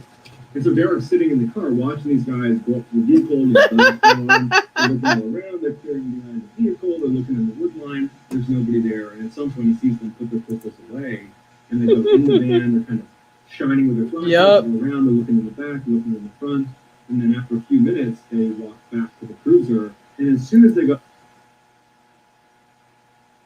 in, Derek could tell there was just something off about how they were acting. I was just about to say. So he said that Derek could tell that the officers, there was something off about how they act. I was like, what if these officers are in on it too? Like, what if this whole town is just messed up? Yeah, the station, they were kind of joking around with him. Yeah, exactly. That already, it was like a big turn off for me. The fact that those cops were joking with him at first when he was telling them this situation and not taking it serious, but like, oh, let's look into this. And now he's back out there in this crazy location with these cops that he don't know. Bro, I told you, bro. You don't listen, bro. I told you to go home. As soon as the cops start laughing, take your butt home. Woo. Missing 411 about people that go missing in weird circumstances. You gotta send me a link to that, big baby. I'll check it out. Now, whatever they had seen in the van was definitely not something they were going to joke about. And they turned to him and they're like, the back of the van, it was just knives and saws and pistols and rifles and lighter fluid and chains and handcuffs and duct tape. It was just awful. And looks like there might even be blood on the ground. Yo, they were gonna do some stuff to this boy. Oh, nope. I'm never touching Tinder again. None of that. Any day nap, I'm not doing it. I'll just be single if I can't find somebody in the real world. Not me. Not doing it. Not doing it. The two officers immediately called in additional backup, and before long, there was a full-fledged circus around this van of a crime scene investigation unit and other police officers. Spotlights set up, and they went out looking in the woods for these people, but they never found the guy. They never found the girl. And Derek would tell the other investigators, "Hey, she works at this hair salon right down the road. I picked her up there." And so they went over to the hair salon and they wound up talking to people there, and they said, "We've never heard of Leah." And when they showed them a picture of Leah, they were like, "We've never seen her before." What? And so they came back and they told Derek, "Look, she's a con artist. This whole thing, your whole relationship with her has been her setting you up in some way, shape, or form." Exactly. The entire thing. That's all it ever was. Exactly. And so for Derek, that was crushing, and he swore off Tinder immediately. He did not Told you, bro. Don't touch Tinder. want to do any more online dating. But what really haunts him more than just being taken advantage of is what would have happened if I wasn't concealed carry? Would I have wound up in the back of that van? Exactly. Which is why I'm so glad that he had a gun. So glad this man had a gun. I be thinking that same thing too. I'm like, it's one of those situations like when it comes to concealed weapons or concealed guns specifically, it's like, do I have one or do I not have one? I would rather have one and not need it than to not have one and need it. Right. That's where I'm at with it. That is where I'm at. What up, King Cole? Still, he came through and dropped off 2 donations. He said, "Shout out to my kids." What's her name? Zoshima. And you know I can't read, man. I don't even like my own name. That's why I don't tell nobody my name. I can't read my own name. I'm playing. Lavisher. Shout out to your kids, bro, baby. Don't touch Tinder. I'm telling you, baby. Tell them, Pisces. Don't touch that Tinder, man. That junk is not tender. It's not very tender. He asked for me by name. In the summer of 2019, a grandmother named Barbara was looking after her grandkids for the weekend while her daughter and her husband were out of town. Her daughter had 3 kids, 2 that were under the age of 6 and 1 who was 15 years old, and her name was Alyssa. And so anytime Barbara was looking after her grandkids for longer than just a single day, like if she was taking care of them overnight, she would just stay at their house so as not to disrupt their lives more than she needed to. And so their house was a modest single-story home in a nice suburb of Dallas, Texas, where the crime rate is basically 0, and everybody in the neighborhood knows each other. And so this particular night that she's over there looking after them was like any other. She put the 2 young ones to bed first, and then she and Alyssa stayed up a little bit later in the kitchen chatting, talking about school, before ultimately both of them went to bed. So because their house is a single-story home, all the bedrooms are on the only floor of the house. And so Barbara and Alyssa's room were right next to each other, looking out to the side of the property. And so as soon as Barbara got in her room, she opened up the window that was right next to her bed. Because as a kid, she always slept with the window open, and even though her daughter's house had air conditioning, she preferred to keep the window open. So the window's open, she has a screen that's in her window, and Barbara falls into bed, and she falls asleep. At about 3 a.m., Barbara wakes up to the sound of rustling coming from outside of the window. And so she hears it, but it sounds an awful lot like it's probably just a dog or a cat or some other animal that's in the area. It did not seem like a big deal to her, and she was just going to forget about it. But then she heard it again, and it sounded much more like footsteps. And it sounded heavy enough that it probably couldn't be a dog or a cat. And so she rolled over onto her elbows, and she pulled the curtain aside just enough to look out. I was not expecting to see this old lady. I'm over here thinking he's talking about a young person. They scared the mess out of me. The screen door. And so the moon was out, so there was pretty good illumination, and so she could clearly see the side of the house. We could see the side of the house. She could see the fence that separated their property and the neighbors, and then she could see the neighbor's house and all their lights are on. And she noticed propped up against the fence on their side of the fence, so on their property, was this bike that she didn't recognize. And she's looking at it thinking, oh, Alyssa's bike? It's too big to be either of the 6-year-old's bike. Whose bike is that? And as she's looking at the bike, she hears more rustling coming from the left, which is closer to Alyssa's room. Barbara presses her face up against the screen to try to look out the window towards the left because whatever's making the sound is now out of her view. And as she's got her face pressed up against the screen trying to look, she sees a boy emerge from the bushes from right underneath Alyssa's room. He's got that high school Letterman jacket, like the classic football jacket that high school kids wear. He comes out of the bushes wearing that, he's got his hood pulled up, and he doesn't look over at her, and he's just backing up away from Alyssa's room. He's looking up into Alyssa's room. And so Barbara immediately thinks, okay, this guy is probably one of Alyssa's friends, maybe a boyfriend, I don't know, and Alyssa must have invited him over. Maybe she invited him when she knew her parents were going to be out of town, but before I said I was going to be here to look after them, and that message didn't get passed to him, so he's here. All these scenarios are going through Barbara's head, but all she knew was is she's not going to call the cops on some teenage kid that's come and say hi to Alyssa. Instead, she's going to confront him because Barbara was actually a high school teacher and had been for decades, and so she'd had lots of run-ins with badly behaved teenagers, and she was pretty good at standing her ground and being firm and kind of getting teenagers to listen to her. So she figured she would just go out there and be stern with him and he'd get the message. And so she quietly gets off of her bed. She walks out of the room to the front of the house. So he's over here, side of the house. She's going to the front of the house. She flips on the lights as soon as she's outside, and she quickly walks around to the edge of the porch where she can poke her head over and see right down the side of the house where this kid's going to be. So she pokes her head over and she goes, "Can I help you?" And this kid turns and looks at her for the first time, and immediately Barbara's like, oh, whoa, he is not a teenager. He looks like he's in his 20s, if not 30s. No matter what, he is a lot older than Alyssa. And it caught her so off guard, she didn't really know how to react to it. She was looking at this guy who looks so much older, but he's got a bike, and he's wearing a Letterman jacket, and so Barbara's a little bit confused.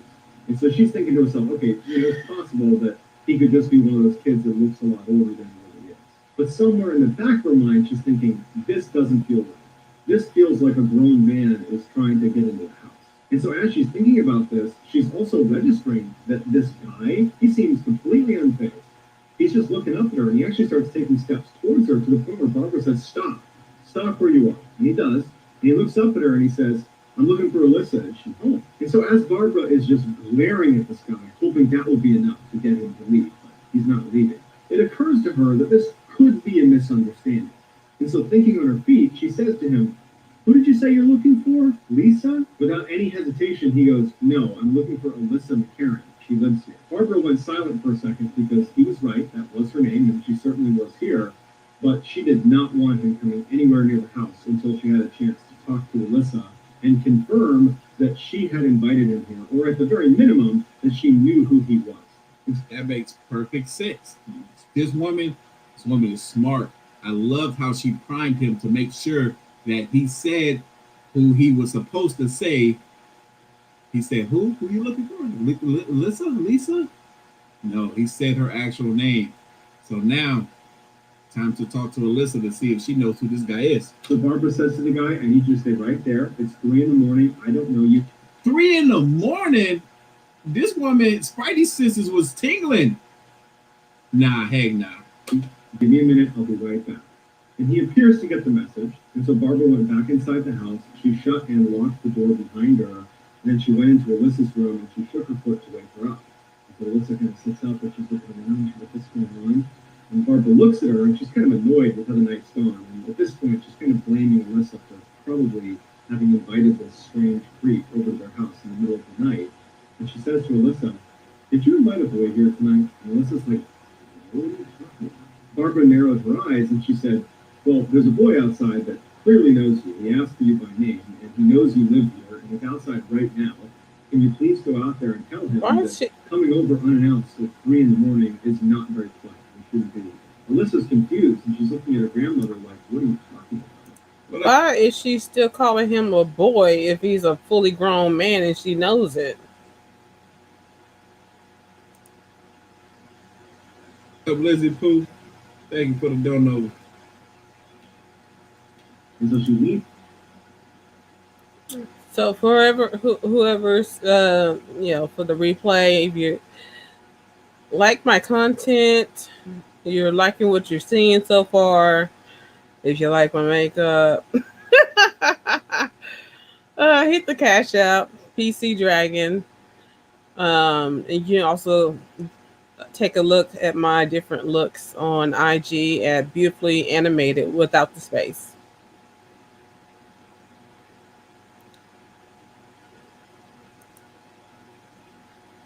She's back and she opens the curtain of the window and she looks outside and immediately she pulls her head back in.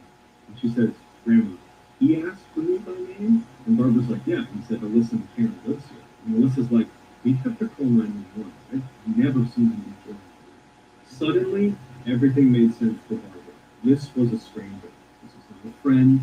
This is probably a grown man, and he was probably trying to break into Alyssa's. And so as she's having this realization, whoa, wait a minute. Where's the gun? Wait a minute. So the girl tells her grandma, I'm assuming it is, maybe, she's like, I don't know who that guy is. We need to call 911. I've never seen him before in my life. This guy knows her by name. Stalker. What is his intentions? Where's the gun? He asked for this girl specifically. This is insane. They both hear footsteps out on the front porch. And at this, Barbara goes into full protective grandmother mode. And she tells Alyssa, stay in your bed, do not move.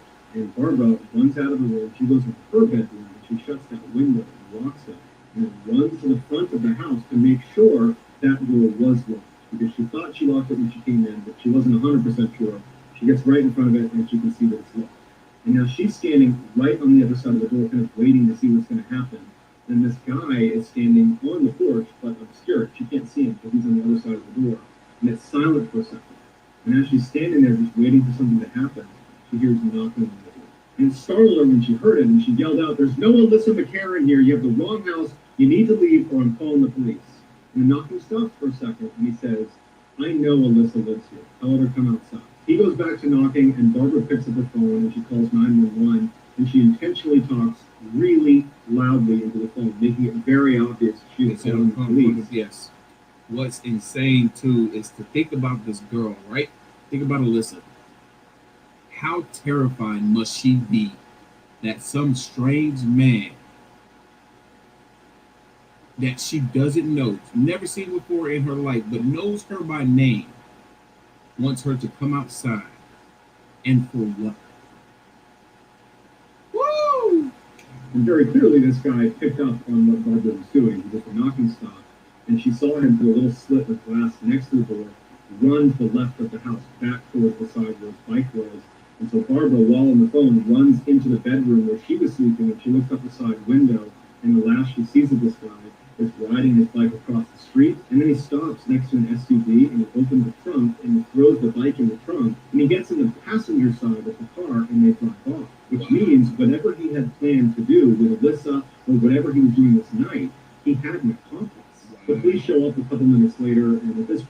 creep and whoever he was with are long gone, but Barbara still gives a description of the vehicle and a description of the night and what happened. And the police told her that over the past couple of weeks, they've gotten very similar reports from other households where there are young girls inside the house.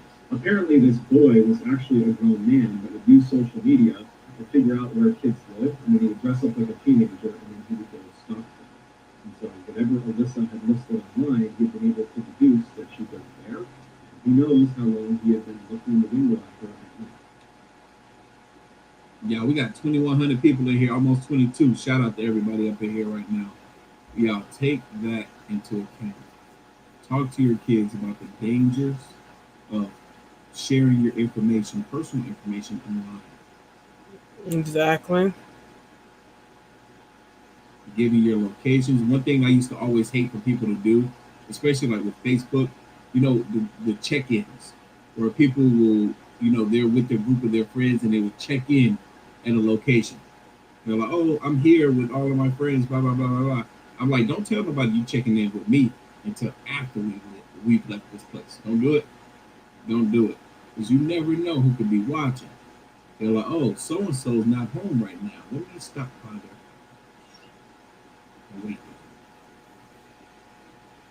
Watch it. Be very, very careful of how you use social media.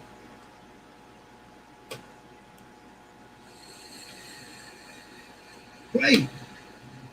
In 2018, an Influencer. Me, right here, telling you right now. Even me, very careful with social media.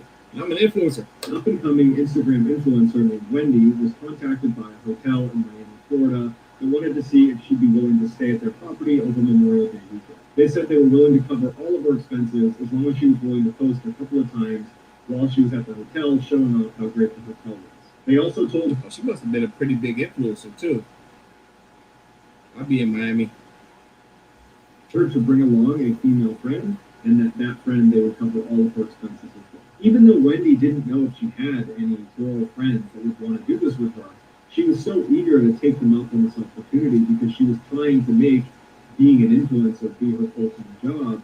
And so opportunities like this were huge for her. And so she said yes, even before she knew if she could bring along a friend like they asked her to. And so sure enough, over the next couple of days, as she reached out to her network to see if there's any females that wanted to come with her, everybody was either busy or wasn't that interested or they had plans. And so since she did not want to cancel, she thought, well, it can't be that big of a deal if I bring along a male friend. And so she reached out to her good friend Mitch, who's this 6'4" athletic guy who's just one of her close friends, and she said, hey, would you mind coming along with me to this thing in Miami over Memorial Day weekend? I need someone to go with me. I asked for a female, but we're gonna have to do it. And so Mitch agreed to do it, and Wendy thought to herself, well, worst case scenario is they're not willing to pay for Mitch's expenses, and that she would pay for them. And she told Mitch as much. And so they thought that was just fine. They figured that was a good solution. Sounds good to me. This, oh my God, I feel like this is about to be so real because this story just makes so much sense already off the rip. So the day arrives, and Wendy and Mitch are really excited about this trip. They don't often get to go travel around as influencers. And so they hop on a plane, they fly first class to Miami. When they get there, they go down, they get their bags in the baggage claim, and they go out to the curb, and right away, Wendy sees there's this really well-dressed guy with dark sunglasses on. He's pulling up a sign that has her last name on it and the logo of the hotel. And so she waves to him and walks over, and Mitch is following right behind. And this guy looks at her and he says, okay, well, where's your friend? And that's when she says, oh, well, actually, I brought Mitch because none of my girlfriends wanted to go. So I brought Mitch along. And so this guy lowers his sunglasses and he looks at Mitch. He kind of looks up and down. And he puts his sunglasses back and he turns and he walks towards this beautiful black SUV that's parked right against the curb. And so Wendy and Mitch follow him. And this guy opens up the back door and Wendy and Mitch get in. The guy takes the luggage and puts it in the back of the vehicle and shuts it. And as soon as Wendy and Mitch sit inside of this car, the driver is visibly upset. He's kind of ranting and raving, and the front passenger window was down. And so Wendy and Mitch assume he must be yelling at someone outside of the vehicle, like this guy that had just picked him up. He must be communicating with him somehow. He can't possibly be yelling at us. We just got here. We don't know. But right. Sure enough, as they kind of are tuning into what he's saying, he has a very thick accent, and he's saying, where is the other girl? You're not not supposed to have a guy. This has me thinking this girl did not do a very good job of doing her research in regards to the people who are reaching out to her about this Instagram influencer opportunity. She didn't do a very good job. Nope. Like who? Sometimes people will reach out to you and saying they're doing it on the behalf of an organization, an institute, a business. Don't trust it. If it don't look like it's coming from them, look, I have to deal with this stuff literally every single day. Literally. For the past year, there hasn't been a day that hasn't gone by where someone has tried to reach out to me for some type of opportunity. Literally every single day. It's insane. I ignore 99.999% of them. It's two girls. Not one girl, one guy. It's two girls. Where is the other girl? As Wendy is hearing this, she feels so uncomfortable, not just for herself, but for Mitch too, because she asked him to come along and had said, oh, it won't be a big deal. They won't mind. But clearly they do mind. And so Wendy's trying to explain to the driver that I know you asked for a female friend, but I didn't have a female friend. And so I brought him along. I will pay for him. I'm not asking you guys to pay for him. I'll pay for everything that he touches. I'll pay for his hotel, his flight, everything. But the driver didn't seem that upset about who was paying for Mitch. His frustration came from a place of being frustrated, like they weren't going to be able to do whatever they had planned to do. Exactly.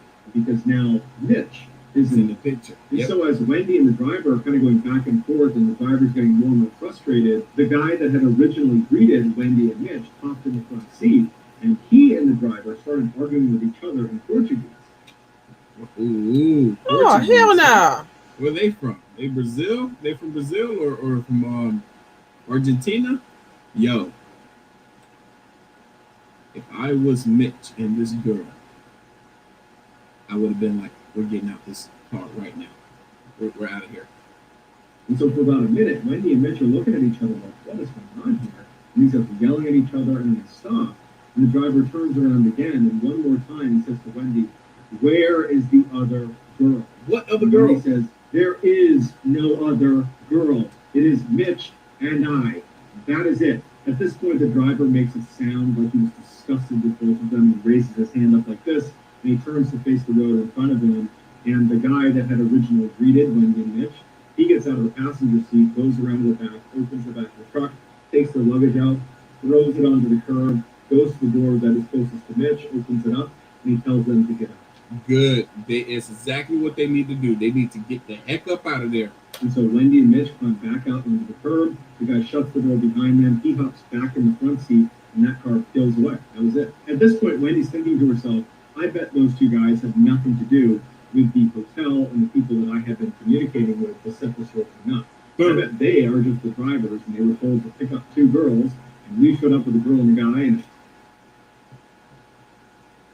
so slow. So slow. I thought she figured it out. Don't sound like it. She said, I bet those two guys had nothing to do with the hotel. I bet they were just the drivers, and they were told to pick up two girls, and that's why they're so upset. No, I don't think that's the problem. Little girl, I don't think that's the problem. Look, man, go out there and get a real job. Too many folks trying to become influencers and they only got half a brain. Go out there and get a real job.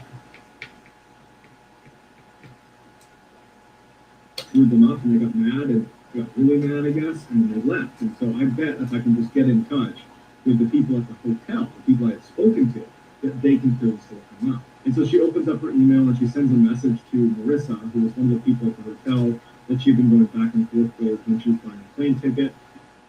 You see that? You see that? They tried to use a female to lure this girl and her potential friend in. Use a female. Interesting.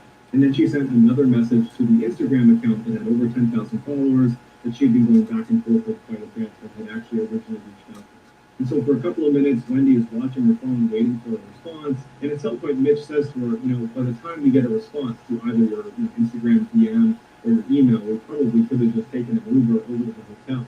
and spoken to them directly. So why don't you just go do that? And so they agree, they hop in an Uber, and they drive the short distance to this hotel. And as soon as they get out, Wendy notices something that at the time did not seem like a big deal, which was the logo of the hotel, the one in real life right in front of her. It was a little bit different than the one that is on the Instagram page, the one she'd been talking back and forth with. That was the profile picture. It's different than the one in real life. And so that stood out to her just because she had looked at that page a number of times. But it was definitely the same hotel, and so she didn't think much of it.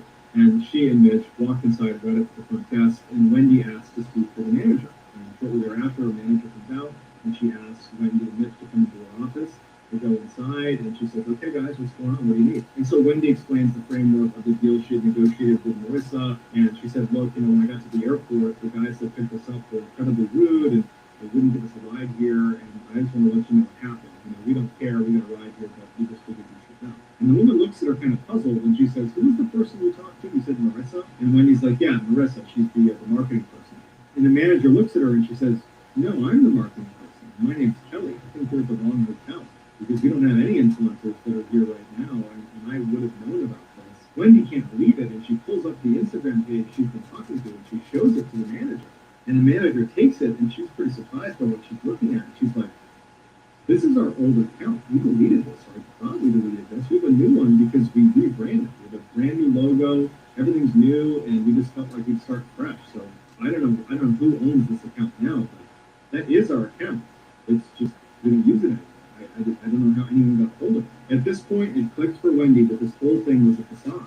That this whole time she was being conned, and what really scared her is to one end. What were they trying to do with her? Had she shown up with the other female friend, what would they have done with her? But at this moment, Wendy just feels totally overwhelmed by the entire moment. She's so embarrassed that she thought this was real, and she dragged Mitch along, and this whole thing was just fake.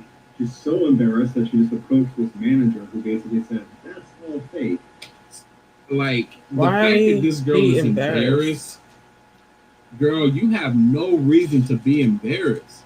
Exactly. That is not the emotion that you're supposed to be feeling right now. Exactly. You're supposed to be feeling the emotion of joy that this thing didn't go down in the way that it was initially intended to, that you was able to alter, or with help of your friends that wasn't able to come along on this trip with you, help change the course of what could have happened. There should be some joy and maybe a bit of frustration and confusion, but not embarrassment. Y'all are safe. Thank God you're safe. Wow, this is crazy, man. Look, you gotta be careful out here. Be real careful. And so she just wanted to leave. So she stands up and she says, "I'm really sorry for wasting your time with the manager." And she and Mitch leave. She goes outside and she just sits down, she's crying.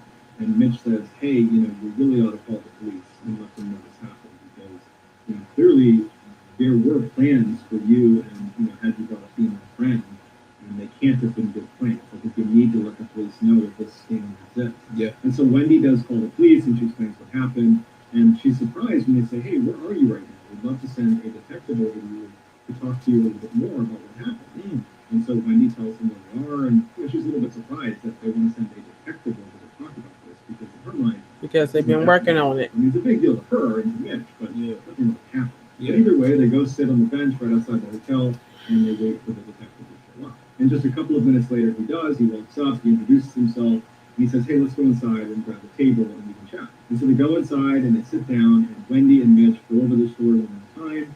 And after they're done, the detective says, "Look, I don't mean to scare you, but I do want you to understand just how serious of a situation you guys are just in." So in Miami, human traffickers use these phony hotel Instagram accounts to attract young women like yourself to Miami.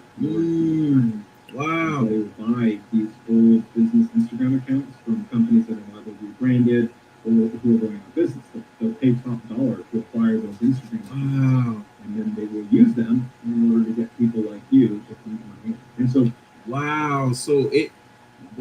so they did a pretty decent of enough job because they're actually purchasing Instagram accounts that were once legit. So it can definitely look as though that this is coming from a legit brand or company. Wow. They go that far. Whoever's selling these old Instagram accounts, y'all trifling as hell.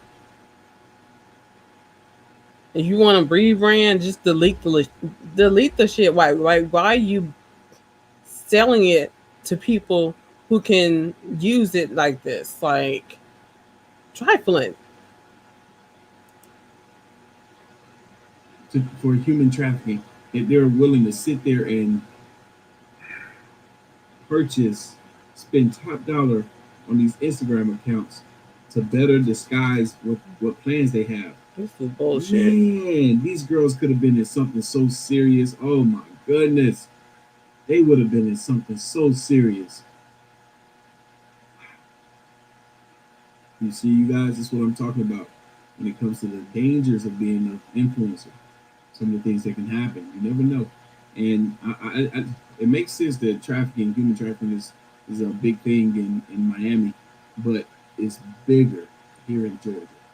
It's bigger. This is like the mecca for it. Brayden came through with another donation, top dollar, $50. Thank you, sweetheart.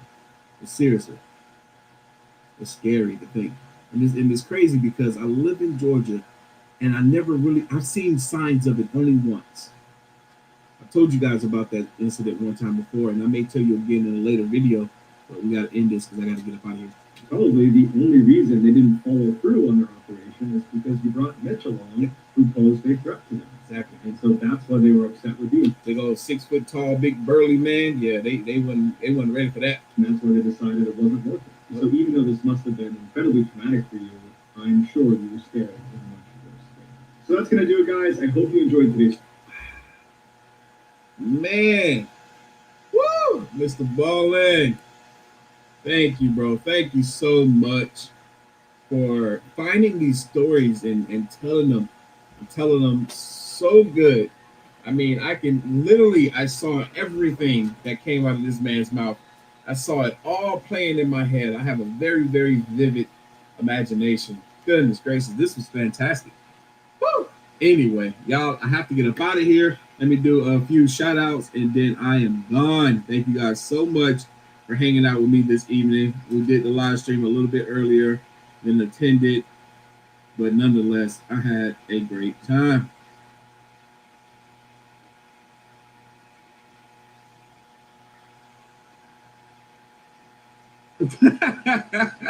Hey, Desiree, and Steve, our moderators, are having a baby. Another one, and there's a girl. Steve, don't be sad, brother. Don't be sad. Don't be sad. I want a girl. I want a boy too. Kind of crushing. What you mean you kind of crushing, Tamara? You talking about me? I'm crushing it? Cool, thank you. Oh, wait, you crushing on me, girl? You better stop. You better stop, girl. Look. Hold on, let me pull this up right quick, and then I will be out of here. Y'all is a mess, man. Do y'all only, hey, Steve, do y'all only have girls or something? Y'all ain't got no boys? I thought y'all had a boy or two. Like, no, another girl. What? Why me?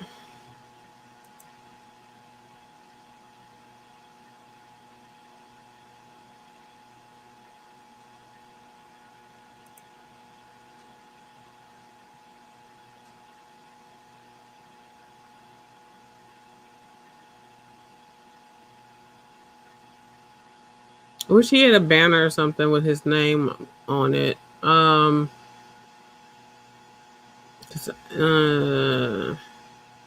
me see. Hopefully y'all are able to see his name.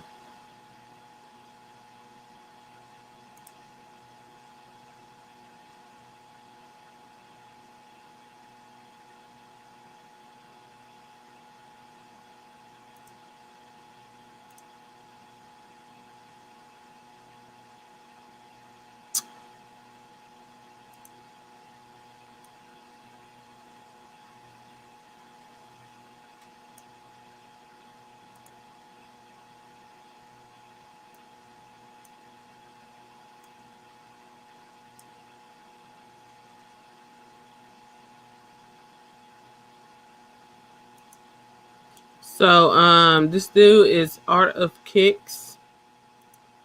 Art ART of OF Kicks KICKZ. And I'm going to put the link to this video in the description so y'all can have it, and also go to his channel and stuff. So I'm ending this particular live. I might do another one with something more upbeat.